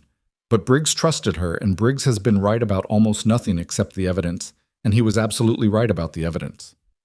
Noah looked at Marshal Tran, who was speaking to one of her colleagues over the secured documents with a focused attention that had its own kind of authority. "My dad would have—" He stopped. "What?" "He would have done this earlier. If he'd found people like—" Noah gestured at the room, at the Riders, at Briggs, at the Marshals. "He was alone with it. That's why he couldn't." "People are harder to bury when they're not alone," Cal said. Noah looked at him. "Is that something you learned?" "Yes." "Where?" Cal thought about it. "Same place your dad learned it, the hard way." They stayed at the cannery until 6 in the morning, until Marshal Tran had what she needed and had issued them a formal protection status that was less about legal technicality and more about making clear that the Iron Covenant and the 2 civilians in their care were now under federal eyes, which changed the calculation for anyone still inclined to make a move. At 6:15, as the sky went from black to the specific dark gray of a winter dawn trying to decide whether to commit, they loaded up and rode. Not south, not away, just through Ash Hollow, because the town was there and the diner was open at 6, and Cal had been awake for approximately 23 hours, and he could smell coffee from 2 blocks away like a homing signal. The diner was called Carver's, and it had 10 tables and a counter with 8 stools, and a woman behind the counter named possibly Donna, or possibly not Donna, who looked at 6 leather-cut bikers, 1 retired federal investigator, 1 63-year-old woman in someone else's cardigan, and 1 12-year-old boy walking through her door at 6:17 in the morning with the expressions of people who had recently survived something, and she put coffee on the counter without being asked and went to get more cups. They took 2 tables pushed together near the window. The coffee was drip coffee, nothing special, served in ceramic mugs that had been through a commercial dishwasher enough times that the pattern on them was almost entirely gone. Cal wrapped both hands around his mug and felt the heat come through the ceramic and into his palms, and for a moment that was all there was, the heat and the coffee smell, and the gray light coming through the diner window showing the empty main street of Ash Hollow going gradually, incrementally visible. Ruth Mercer held her mug with both hands and looked out the window and said nothing for a long time. Mara was beside her, and at some point Mara put her forearm on the table surface, and Ruth put her hand on it, and they stayed like that, neither of them performing anything, just the contact of 2 people who'd been through a long night and found themselves on the same side of it. Dex ordered eggs and toast with the straightforward appetite of a large man who had burned through approximately 8,000 calories of adrenaline and needed the deficit addressed. Hatch drank his coffee looking at his hands, the scarred and capable hands of a man who'd spent his adult life fixing things that other people had broken, turning them over slowly on the table surface like he was reading something in the palms. Priest sat at the far end with his phone face down and his eyes on the window, and the absence of the phone being in his hand was its own statement. He'd put it away, the analysis was done, the information had been delivered to the people who could use it, and there was nothing left to calculate. Briggs sat at the counter on a stool slightly removed from the group, not excluded but separate in the way of someone who'd been operating alone for so long that proximity required its own acclimatization, drinking his coffee with both hands and staring at the surface of the counter with an expression that Cal read as a man beginning, for the first time in years, to feel the full weight of what he'd been carrying, now that he was no longer required to carry it alone. Noah sat between Cal and the window. He drank orange juice because the possibly Donna had brought it without being asked, had looked at him and assessed his age, and brought orange juice with the authority of someone who'd been making these determinations for 30 years. He drank it and looked out at Main Street and said nothing for a while. Then, "My dad used to bring me to places like this." Cal waited. "Diners, not this one. One's near where we lived. He liked counter food, said it was the only food that tasted like something real."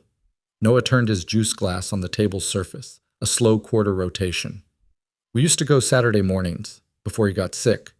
He'd order the same thing every time, scrambled eggs, rye toast, black coffee. He'd read the paper and I'd draw on the paper placemats and neither of us would talk much. Cal said nothing. I used to think that was boring, Noah said. Sitting in a diner not talking. He looked down at the table. The mug of orange juice. The paper placemat that was not a drawing surface, but which was there. He stopped. His throat moved. I'd give a lot to sit in a diner not talking with him right now. Cal put his mug down. He looked at the boy for a moment. The narrow shoulders and the oversized jacket and the steady brown eyes that were doing their level best right now and not quite winning. And he said, "Tell me something else about him." Noah looked at him. "What?" "Something small. Not the survey work, not the map. Something from a Saturday morning." Noah was quiet for a moment. Then something in his face shifted, very slightly, and he said, "He always burned the toast, not on accident, on purpose. He said the char was the flavor." Was he right? "No," Noah said. And his face did the thing that faces do when memory and grief and love arrive at the same moment and can't be separated from each other.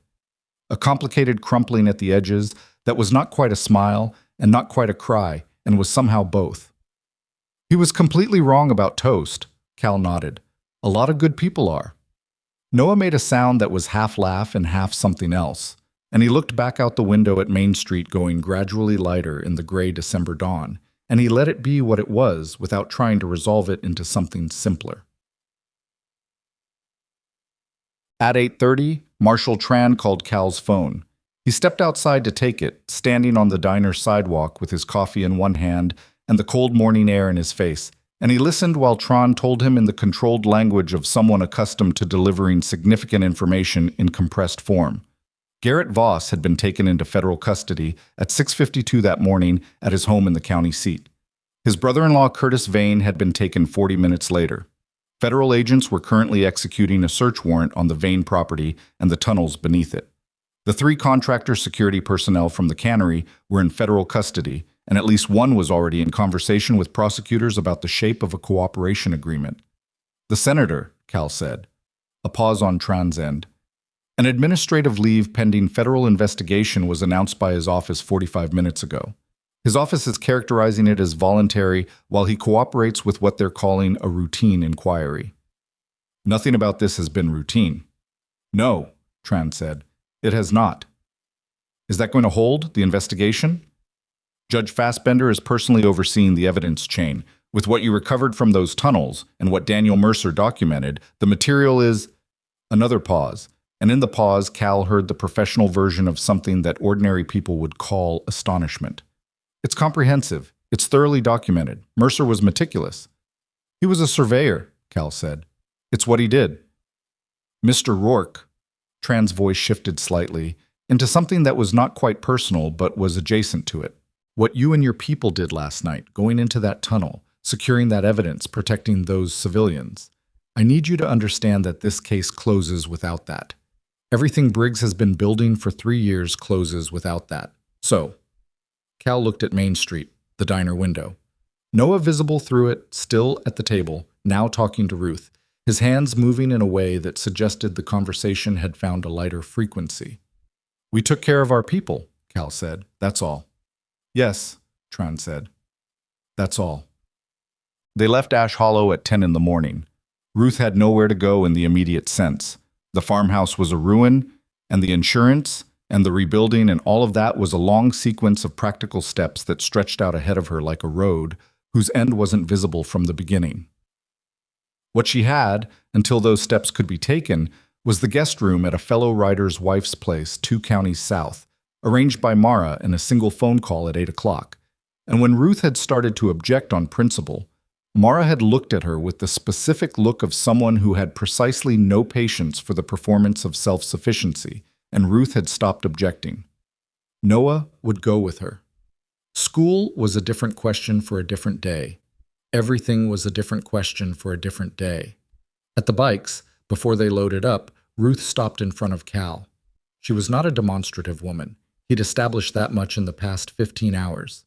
She communicated through practical action and compressed sentences and the quality of her attention, and those things had been consistent throughout everything. So when she put her hand on his arm and looked at him with an expression that had no performance in it at all, just the direct, unmanaged gratitude of someone who had come to the end of something very long and very hard, he understood the full weight of it. "My son left a letter for Noah," she said. "But I think he wrote it for himself too, to explain why he didn't do more." She paused. "He was a good man who got scared and stayed scared. I need you to know I understand the difference between that and a bad man." "I know that," Cal said. "He would have—" She stopped, started again. "He would have wanted to know you, all of you." She looked at the assembled riders, who were doing the considerate thing of not appearing to listen while absolutely listening. "He would have wanted Noah to know you." Cal looked at the boy, who was standing by Mara's bike with his hands in his jacket pockets, watching the exchange with those steady brown eyes that had been steady through everything and were steady still. "He does," Cal said. Ruth nodded, took her hand back, squared her shoulders with the decisiveness of a woman who had finished the soft part and was moving to the next item. "Well," she said, "then let's go." Noah stood in front of Cal for a moment before he got on Mara's bike. Between the diner and this moment, something had shifted in the boy's posture. Not dramatically, not the false straightening of someone performing recovery, but the genuine millimeter-by-millimeter change of a person who has set something down that they were carrying wrong. The grief was still there, all of it. The house was still burned. His father was still dead and had been dead for 8 months and would continue to be dead in all the ways that mattered on a Tuesday morning when the adrenaline was gone and it was just a boy and his grandmother in a borrowed guest room with most of their belongings as smoke. But something else was also there. Something that hadn't been there at the rally field when a 12-year-old had held out a small black device in the fading afternoon light and watched an adult's face for a reaction. He looked at Cal. "The tracker," he said. "The original one. Briggs has it?" "Evidence," Cal said. "They'll need it." "I know." Noah was quiet for a moment. "But after, when they're done with it, I want it back." Cal looked at him. "Why?" Noah thought about it with the seriousness that he brought to every question that deserved seriousness. "Because it's the day I stopped waiting for someone to tell me I was right to be scared," he said. "It's the day I found out that going to the right person matters more than going to the easy person." Cal looked at him for a long moment. "I'll make sure you get it back," he said. Noah nodded. Then, with the slightly awkward directness of a 12-year-old boy who has decided to do something and is doing it before he can talk himself out of it, he held out his hand. Cal shook it. The grip was firmer than it should have been for a boy his size, and Cal shook it like he meant it, which he did. Then Noah got on the back of Mara's bike, and Mara kicked the engine alive and the formation loaded up, and Cal stood beside his machine for a moment before mounting, looking at the assembled group.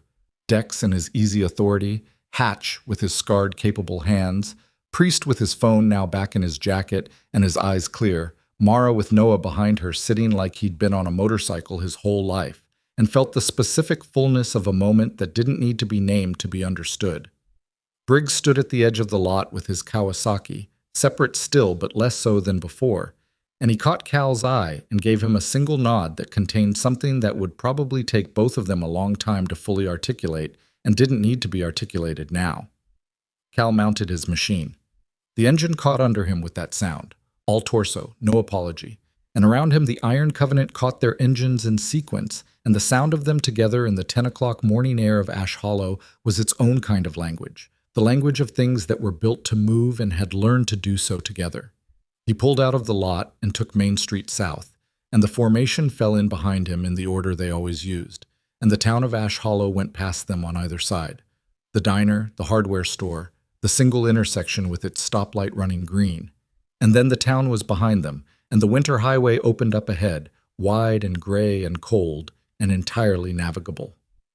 3 months later, on the first Saturday of February, the Iron Covenant ran a charity ride from Ash Hollow to the county seat and back. 47 motorcycles. The club's own members plus riders from 2 neighboring clubs who'd heard about the autumn and wanted to be part of what came next. The route took them through the mountain pass, where the trees were still bare, but the sky had gone the specific high-altitude blue of a winter day that intended to stay clear, and the light on the road was the kind of thin, bright, specific light that you only got at elevation in February. Ruth Mercer was in a temporary rental on the south side of Ash Hollow while the farmhouse was being rebuilt.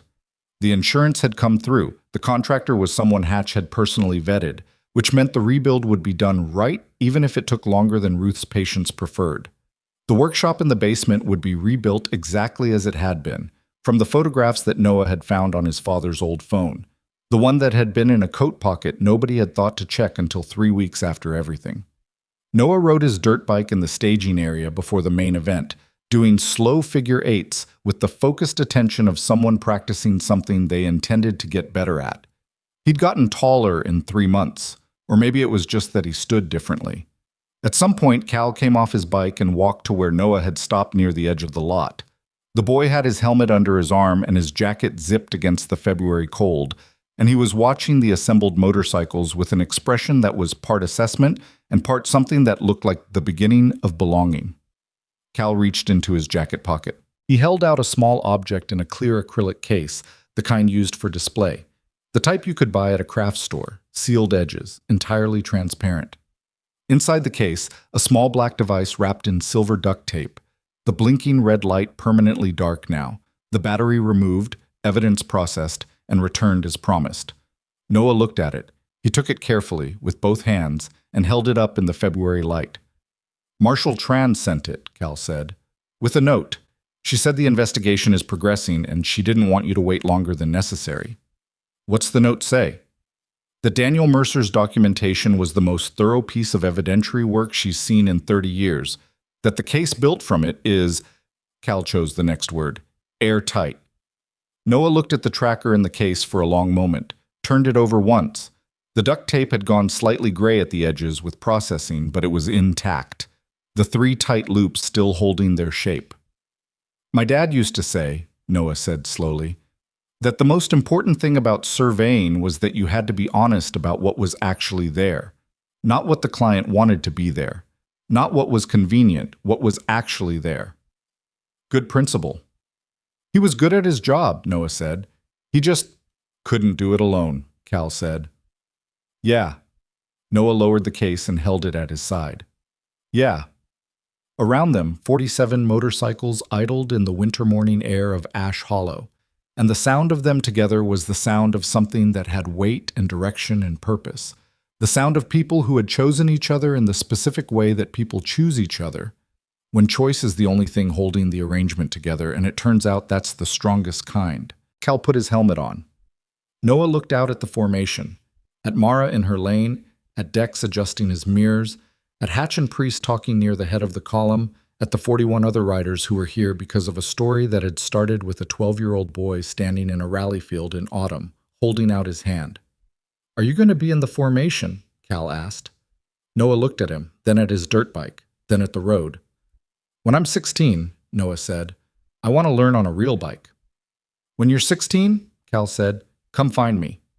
Noah nodded, slow and serious, the nod of someone making a commitment rather than accepting a consolation. Cal walked back to his machine and mounted up, and the formation began to move, and Noah watched it go. 47 bikes rolling out of the staging lot and onto the Ash Hollow Highway in a low, sustained rumble that you felt in your sternum before you heard it with your ears. That sound that the road absorbed and returned, that particular frequency of things in motion together toward somewhere. He watched until the last bike cleared the corner and the sound began to fade into the mountain distance. Then he looked down at the clear case in his hand, at the small black device inside it, at the still permanent dark of the light that had once blinked red in the afternoon of a rally field and set everything in motion. The evacuation, the farmhouse, the tunnels, the cannery, the marshals, the case that was now airtight, the February morning in Ash Hollow where 47 motorcycles rode under a clear sky for reasons that had started with one frightened boy deciding to speak up. The sound of engines faded. The winter highway was quiet. Noah Mercer stood in the thin February light with his father's tracker in both hands and his grandmother's rental visible 2 blocks away and a dirt bike at his back and 4 months of surviving something that should have broken him and didn't, and he breathed, just breathed. The cold air came down off the ridge the way it always did, indifferent to everything, the way cold always was. But it felt, in some way that didn't have a clean name, slightly less cold than it used to.